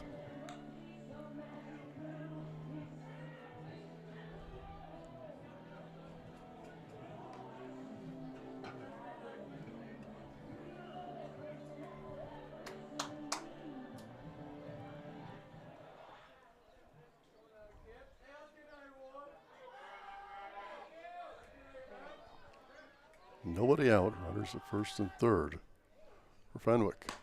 That one's upstairs. 1-0 count. Any chance Fenwick would try to steal? That one's outside. I'm not too sure if they'll take that chance right here. There's no outs. You don't want to make the first out at second base, and you just want to give your hitter the chance. Strike. Good pitch by Fogan. What I like about Fogan, if I were a position player, he, again, as Alex was saying, a rhythm pitcher. He's quick. This time pitching from the stretch now. With runners at first and third. Gets the ball up high. Is it tricky to come in? You know, if you're playing on the field and you come in to pitch? I don't know. It's kind of personal preference, I would say, but I think Fogan's done it a few times this year for the Chiefs already, so he's probably pretty comfortable with it. And a 4-run lead will obviously help as well. That ball fouled back. 3-2 count on Ben Norton. Up high, ball 4. The bases are loaded. You struggle with the command. Yeah, Fogan just definitely needs to just get out there, take a breather, and just not try to do too much. Just do what Neer did. Just throw strikes and let them hit it and let your defense make plays behind you. Nick Bachman, the freshman catcher, in a real good spot if you're the hitter. Bases loaded, nobody out. That one's outside. Spencer Stolley, the freshman, warming up. That one's up high. Goes to 2-0. Here do you take? Yeah, he's been struggling a little bit. Which was still an iffy call right there. Thought it may have been high. Yeah, just maybe a little bit. Okay. That one popped up a mile in the air. Larison giving chase, still giving chase. He can't get there. Goes to 2-2. 2-2 the count. Hopefully Chris Fogan pitch a strike right here, get the Chiefs at least 1 out or maybe even 2 if he can roll one on the ground. Yeah, I guess you give up a run for a double play. That'd be a win for the Chiefs. This spot, though, if you're the pitcher, you want to get the punch out. Yeah, he definitely wants to get the strikeout right here. And Strike 3 called. Good frame right there by Larison to get that one from the ground, bring it up a little bit, and make it even more better for the umpire. Yeah, it was close. Maybe you could argue it was a little bit low. Borderline pitch, though. No, going all the way back to the days you start playing baseball, if you got 2 strikes, you got to swing. Yeah, you got to do something there with base loaded, no outs. Another strike. So 4 straight strikes by Fogan. There's another one. Fogan starting to find his groove finally right here. See if he can bear down and get himself another strikeout right here. 0-2 count. That one's outside. Hudson Creek, freshman center fielder, standing in for the Falcons. Chiefs lead it 5-1 in the top of the 6th. Swing and a miss. Back-to-back strikeouts by Chris Fogan. Wow. That's how you do it. Bear down. That's how you bear down right there. It's senior experience. He's used to those situations like that, tough situations. He's able to stay calm and get 2 strikeouts. We'll see if he can get the 3rd one right here, allowing no runs. Jackson Kaufman, second baseman for Fenwick. Low and away. Good backhanded stop by Larison. Do you play baseball in the summer, by the way? No, I can. I probably am going to next year, but this summer I'm just training. Hold strike. A thank you call by the umpire. You don't say too much about that. You just move on to the next one. Time called. Yeah, it was a high pitch. But again, see at the big leagues, they're going to miss some. That one's fouled back, and now it's 1-2. Now Chris Fogan's going for the 3rd strikeout of the inning. See if he can get it right here. Still way ahead in the count. He's a couple pitches to waste if he'd like. That ball hit towards right field. Temple's there, and he makes the catch. Fenwick loads him up with nobody out, and they can't score. Certainly the biggest momentum swing in the game so far. After 5.5 in the Division II sectional tournament, Bellefontaine still leads Fenwick 5-1. We move to the bottom of the 6th after this pause on Horvath Productions.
Chiefs batting in the bottom of the 6th.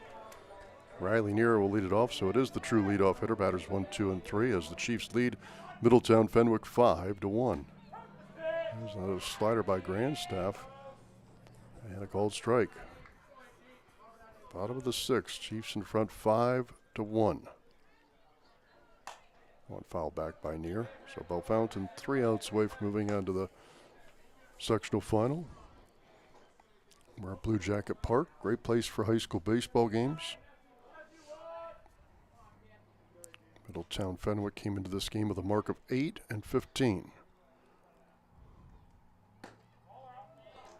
That's a ball. Close.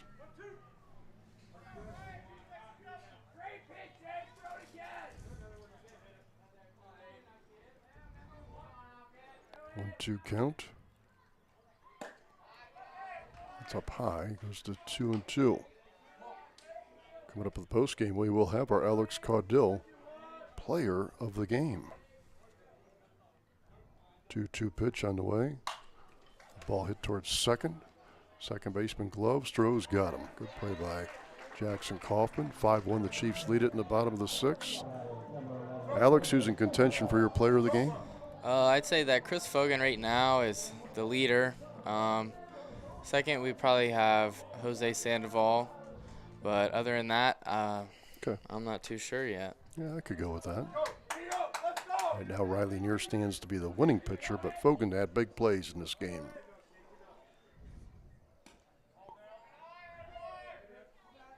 One's inside on Sandoval.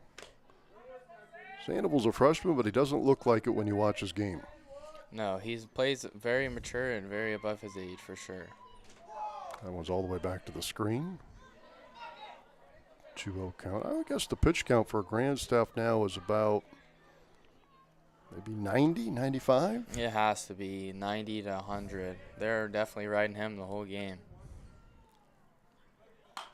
That ball hit towards Nate Smith in the first base box, so a foul ball. 2-1. What's a high pitch count for you, collegiately? I'd say when you're pushing about 100, that's when the coach usually gets the next guy moving or you're on a tight leash. That ball hit towards second. Glove, throw, and he's out. Jackson Kaufman made another play at second. 2 down. Here comes Owen Larison.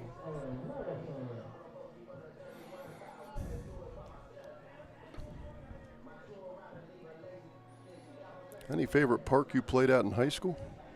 I would say, well, the home field's always probably the best field for sure, but Jonathan Alder was very nice as well. Yeah, it is. It's a cold strike. Good pitch by Grandstaff. Alder is field turf, correct? No, not yet. They just have, I think the bullpens are turf, but the field's grass still. Okay. Ball popped up on a play down the right side. Alder has quite the team this year, 22-2. Yes, each year it seems like they get better.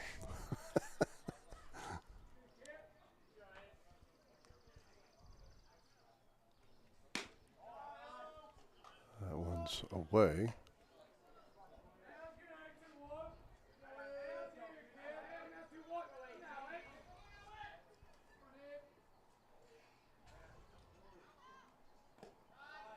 That one's away. That was down in the dirt. Count goes even to 2-2.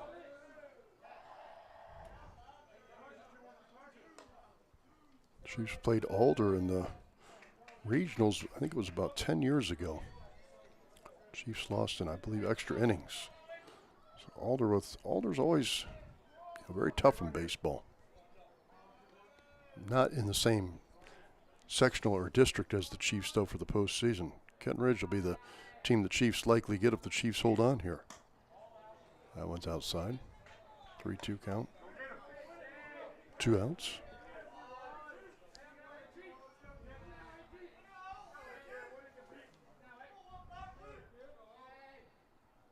Grandstaff's next pitch.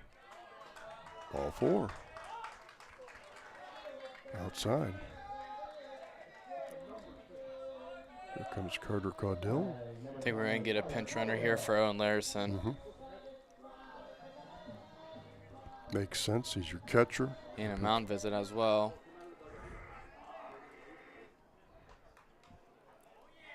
A pitching change. Yeah, I think he might have reached his limit. Yeah. Grandstaff will leave the mound. He gave up 5 runs. That's kind of deceptive. I think he threw a pretty good game. Yeah, he threw a pretty good game. I mean, they had 2 errors behind him.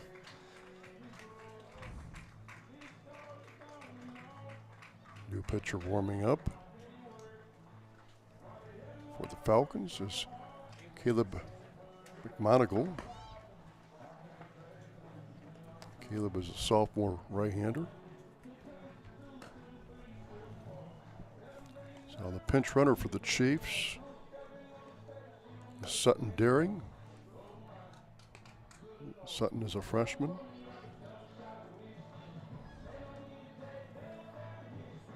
I don't know if you know anything about Kent Ridge's team, but if the Chiefs hold on here in advance, a final loss to them both times in the regular season, what will it take for the Chiefs to win that game next week?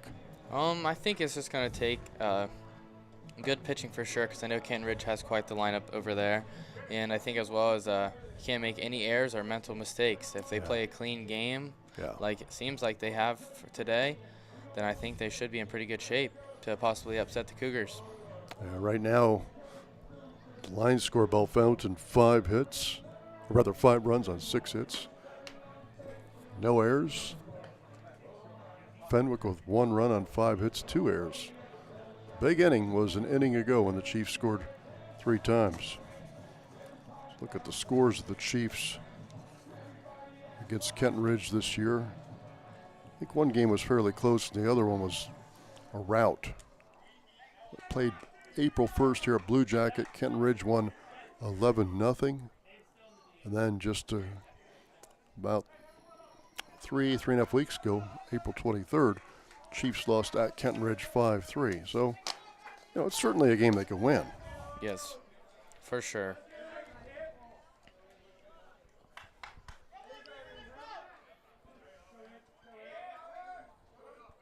McMonagle, the reliever, ready. His first offering. High to Carter Caudill. Try to go first pitch curveball there, but just left it high. Now, Carter is your brother, so when you guys are at home or, he's just hanging out, do you talk? Ooh, that was up by his head. 2-0 now after that one missed. But do you talk baseball and strategy and what you see? I try to offer him some advice, but Carter, he plays the best when he just doesn't think. So I don't try to give him too much stuff to overthink it. I try to keep it simple with him and just let him have fun out there. He plays hard.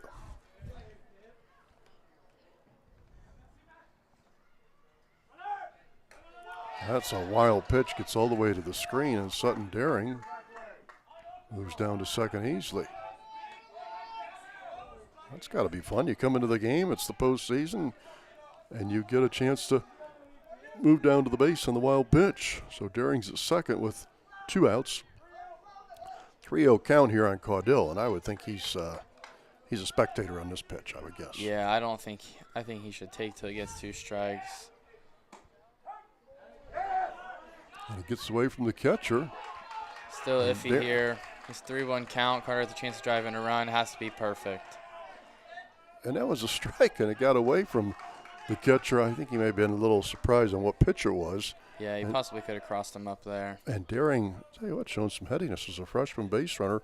Pinch runner is now on third base. Yep, Carter has a chance right here to get an RBI here and to help extend the Chiefs' lead even more.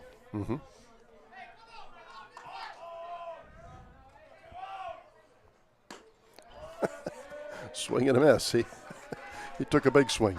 Yeah, it's a 3-1 count. Be aggressive. But now he needs to lock it down and either find some way to get on base. One foul back, out of play. I know you said you follow the Cleveland Guardians. They'll always be the Tribe to me, but I think they've been a surprise in a good way. Yeah, they surprised the league a lot. That one's upstairs. I know. He checked his swing. Fenwick asks for the appeal, but the base umpire says no. And I agree with that. I don't think he swung, did you? No, I don't think he went either. I think we're going to get a meeting by Coach Hogue over here. I don't know if he's going to try and sneak another run across, or we'll see what happens. The batter again in a big moment with guys on base is Beckham Harmon. For the 3rd time, they always say 3rd time's a charm, so we'll see what he can do here with 2 outs and bottom of the 6th. 2 outs. Runners on first and third.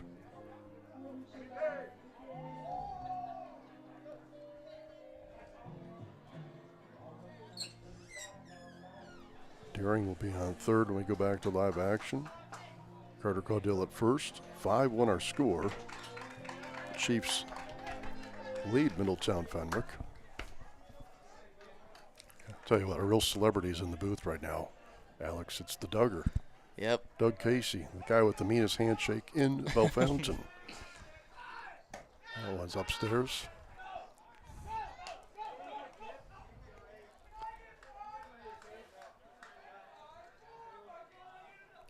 One Chiefs in front, bottom of the 6th.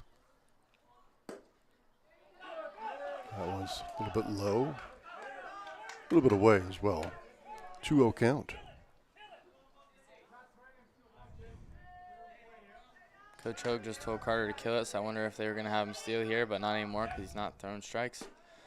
Swing and a miss. Well, big 2-0 hack right there. Yeah, big swing by Beckham Harmon, who's the DH. He bats for Liam Yoder. Liam is the Chiefs' first baseman. Another strike. I think some of the fans thought it was low. Yeah, it might have been a little low and in, but there's nothing you can do about it now. You just got to fight and try to get one run across. Yeah. That one popped up but out of play. Stays 2-2. Carter Gaudill was halfway to second base before the pitch was even thrown. Yeah, I think Coach Hogue's trying to get him to possibly balk here to get a free run across, but we'll see if they do it again or if they let Beckham hit. 2-2 count. Down low. And Gaudill. They were trying to get a throw down there, but catcher had no interest, so. Yeah, they just give him second base. So now base hit, possibly scores 2 for the Chiefs. Yeah, second and third.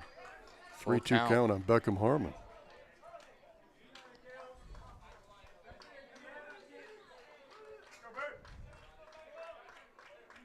Three-two count. See if Beckham can get a base hit. Chiefs lead at 5-1. Inside. Yeah. Ball 4. Bases loaded.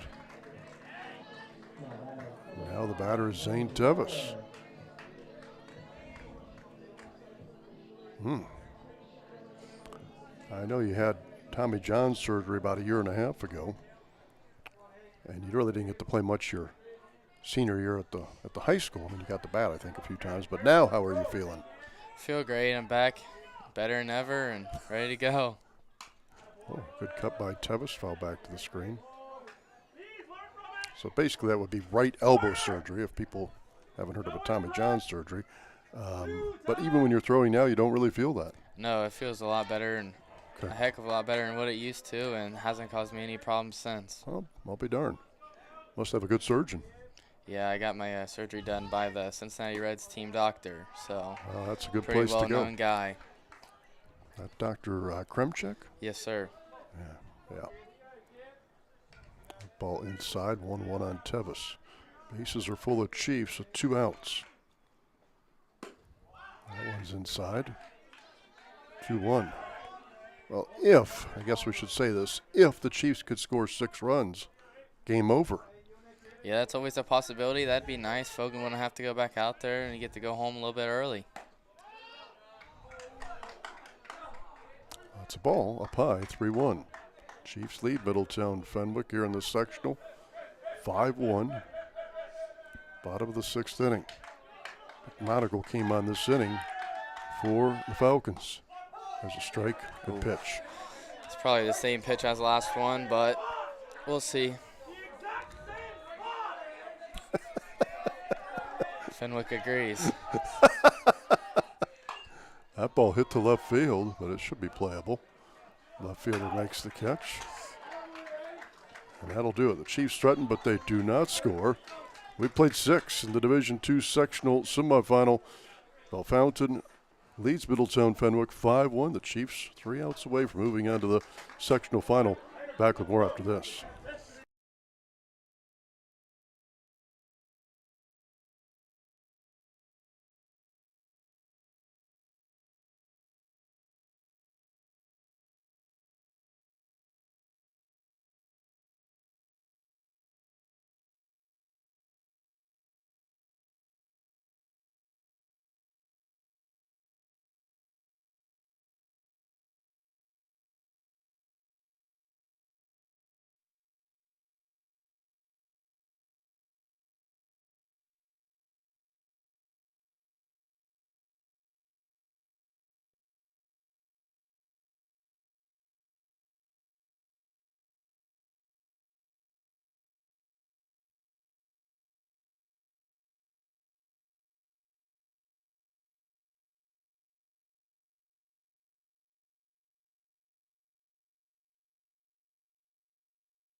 We are in the top of the 7th. I'm Bill Tipple with Alex Caudill. Doug Casey's now in the booth, so it's officially a tournament game when the Duggar gets here. And he has told us that Kent Ridge won today 10-0. So if the Chiefs hold on here, they get Kent Ridge next Tuesday in the sectional final. That ball is low. Chiefs in front 5-1 against Middletown Fenwick here in the top of the 7th. Coming up at the postgame, we'll have the Alex Caudill player of the game. That ball's hit center field. Solid single that time by Carter Williamson. It's been busy. Here comes Tristan Beasold, who I think is, just from seeing the game today, I think is Fenwick's best hitter. Yeah, for sure. He had the double into left field, and then last time he hit a line drive, but it was just straight to the right fielder. So we'll see what he can do here. He drives the ball. Larison tried to frame it. It's a ball. Left-handed batter. It's up high.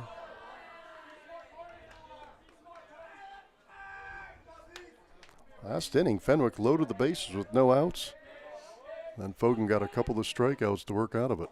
That one's down low. I know I said earlier, Alex, the first inning is hard to pitch.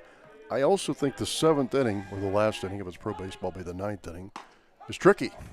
Yeah, it can be. They always say once you get the first out's the hardest. So once you get the first out, next two are probably a heck of a lot easier. So hopefully Chris can bear down or here and get the first one for the Chiefs.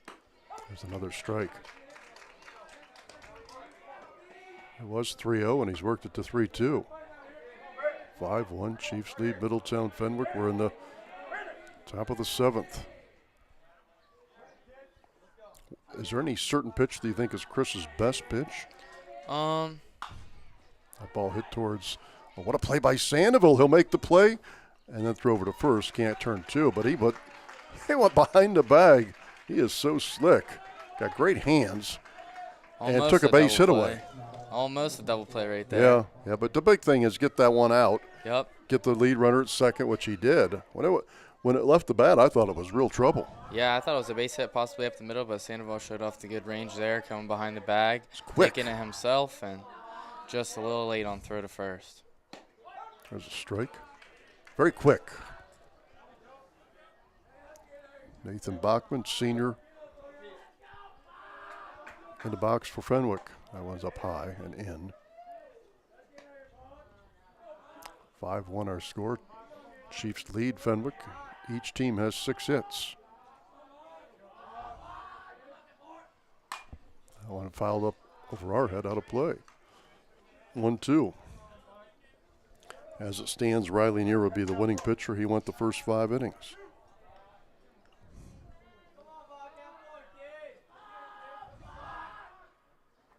One, 2 on the way. High. 2-2 count.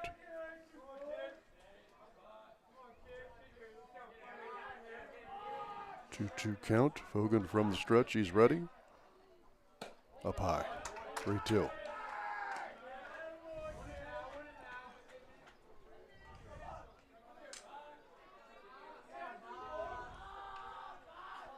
And the Fenwick bench is very active below us. That's ball 4. So Fenwick will not go quietly. They've got runners at first and second with 1 out. Chris has already showed us he can bear down and get a couple outs if needed. So let's see. We got first and second, 1 out. See if he can bear down here and get the final 2 outs of the game. Yeah. 1-2, or rather a 1 out situation. That pitch is high. I think he just needs to take a second and take a deep breath and collect himself. Yeah. He's starting to go a little bit too fast. Mm-hmm. One popped up out of play.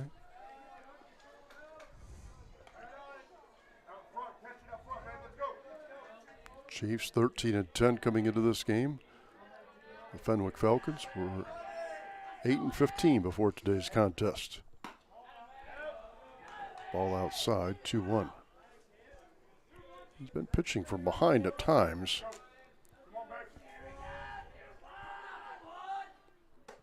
That one's upstairs. Now goes to 3-1. It's Fogan's game. One of the other relievers they use at times is Spencer Stolley, but he's in the dugout right now. Yeah, I think Coach Hogue trusts Fogan to close it out for the Chiefs. I mean, he already went through bases loaded with no outs, but here comes Coach Hogue to talk to him. Yeah, ball 4, bases loaded with 1 out.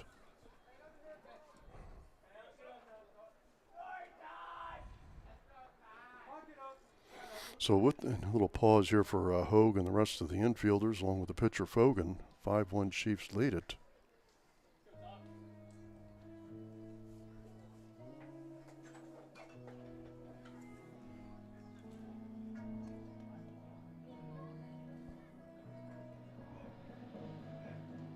It was a very quick meeting, but now Fenwick will get the tying run to the plate in this inning. Yeah, I mean, a lot of crazy stuff can happen in baseball, but... Yeah, there's no clock. That's what makes it so different than any other sport, really. Yes. Batter is Ty Miller, sophomore. Swing and a miss. 5-1, Chiefs in front, top of the 7th. That one popped up. Temple coming in, and Tevis will make the catch. Thought we might have a chance for a collision there, but they rolled to work through it, and nobody can advance. So a pop-up out to shallow right field where Tevis, the second baseman, caught it. Yeah, Tevis right there kind of hesitated and looked around at Temple if he was going to come in, but thankfully he took it himself. Yeah, it was so much closer to Tevis. I know usually I think of the outfielder if he's running in can see things better, but nice play by Tevis. Next pitch is a ball, so 2 outs. Bases loaded. That one's up high. Batter is Ben Norton, junior shortstop.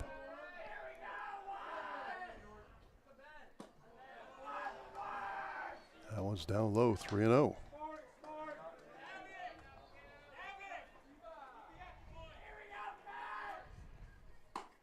Called strike. Good job by Fogan. Threw it right down Main Street. No doubt about it, strike. 3-1. Got to throw a strike again.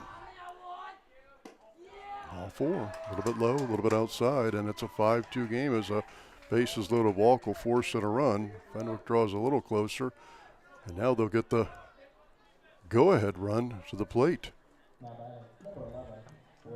Boyd Westerfield, who's a sophomore, left-handed batter. Tell you one thing about Fenwick, they got a lot of got a few left-handed batters. Yeah, they do. I think they're going with the pinch hitter here too as well.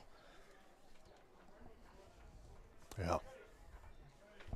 Westerfield, lefty, kind of a taller guy. Just a sophomore. It's all about him right now. 2 outs, bases loaded. Chiefs in front 5-2. Low. Fogan has had some walks, and I'm sure that the word from the coaches is be patient. Yeah, he's kind of just going too fast right here. I think he just needs to take a deep breath, collect himself, and just keep doing what he's been doing the whole time, throwing strikes. 2-0 count. There's a strike. Chiefs 1 out away from getting to the sectional final. One foul back towards the softball diamond. 2-2 count. Stressful situation for the pitcher and the batter. It is a pinch hitter. Yeah, Fogy's got the momentum here for sure. The lead. Up high. Good play by Larison. That ball was up over his head. And the runners will be moving here, so if the ball's hit in play, we'll probably have a play at first. 3-2 count. Swing and a miss. Ball game. Fogan's best fastball of the day. Pumped it right past him, and the Chiefs hold on. Fogan works the final couple of innings. Gets some key outs. Riley near the winning pitcher. And the Chiefs knock out Middletown Fenwick in the Division II sectional semifinal 5-2. The teams will line up and shake hands. We'll keep it right here field side for our postgame with Alex Caudill Coming up in a moment, the Alex Caudill player of the game, and there were a few to contend with. The big inning was the bottom of the fifth, and the Chiefs scored 3 runs to make it go from a 2-1 lead to a 5-1 lead, and they needed that because Fenwick did threaten in the 6th, even though they didn't score, and certainly threatened in the 7th when they were able to get 1 run across. But the Chiefs win it 5-2. Each team had 6 hits. Fenwick had a couple of errors, and the Chiefs moved to 14-10. They're at rival Kenton Ridge next Tuesday in the sectional final. Fenwick bows out at 8-16. A young team, though. They play a lot of freshmen and sophomores. Alex, first, just your thoughts on the game today from both sides. I think that Fenwick made a couple mental mistakes and plays early. That's what kind of costed them for the Chiefs to get on the board early. But then also the Chiefs, they had timely hitting and timely fielding and especially timely pitching when they needed it the most, and I think that's what caused them to be victorious today and move on. The Chiefs are 14-10. Big win for them. They've had a good season. I don't know that they've got that marquee win, and they go against some really tough teams in their league.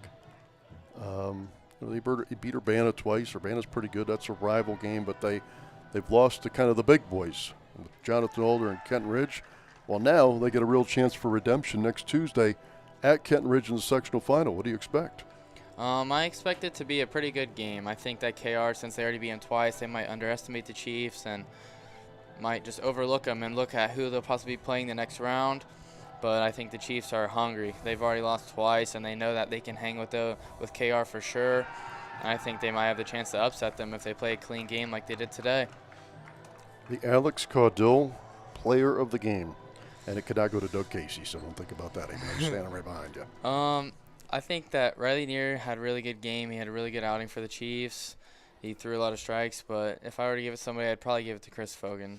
Chris came in clutch for the Chiefs 2 times with some big hits to give him the RBI. The first one, which I think was to make it 2-1, and the second one was kind of to bust the lead open and scored 2 more, kind of make it 5-2. And then also, obviously, coming in the 6th inning, bases loaded. He walked a couple guys, had the bases loaded, no outs, 3 straight strikeouts, and then the 7th inning to cap it off, bases loaded, ended up getting loaded again, and he kind of bared down, got a strikeout and a pop-up for the Chiefs to win. So I think Chris Fogan deserves it. Yeah, he is our Alex Caudill player of the game. 5-2 Chiefs, a winner tonight against Middletown Fenwick, a young Fenwick team. Had to go against a pretty good Fenwick pitcher, though. I was impressed by Abram Brandstaff. His command at times was up and down. Then he got in a groove, and his slider was nasty. It was a very nasty pitch. Last thing we'll ask you, what's it take, you think, for the Chiefs to win? I would guess it's an upset if they can win the next game. I think they'll have a chance, but what are a couple, 3 things you think that will be that make the difference? The first one is probably the little things. If the Chiefs do little things right from the start, I think they'll definitely have a chance to win. You can't make many errors. You need the timely hitting for sure, and then you need your defense behind you. The next thing I would probably go into is whoever the Chiefs decide to put on the mound for the day, they have to throw strikes. They have to attack the hitters and kind of just trust the defense behind them. And then the third thing is just kind of showing up ready to be like, as some people would say, like a junkyard dog. They're kind of scrap, claw, fight, do everything they have to win. Well, I think the beginning part of the game is key, too. They lost to this team that was really early, about 7 weeks ago, 11-0 here. So they have to get off to a good start. Even if it's like 1-1 after 3 innings, Chiefs have a great chance to win. So they have to have a decent start. Yes, for sure. You can't come out slow. Alex, enjoy your week. Get a chance to talk to Carter Caudill tonight about the win. And hope to catch you at the ballpark a little bit later this summer. Yes, sir. You too. Thank you for having me. Thanks to Michael Horvath, our producer and director today on Horvath Productions. And thanks to those that helped make it happen. Russ Hogue, the Chieftain baseball coach with our game prep, and Matt Comstock, the athletic director. For Alex Caudill and Michael Horvath, I'm Bill Tipple saying the final score one final time in the Division II sectional semifinal tonight at Blue Jacket, Bellefontaine 5, Middletown Fenwick 2. The Chiefs are at Kenton Ridge Tuesday in the sectional final. Take care.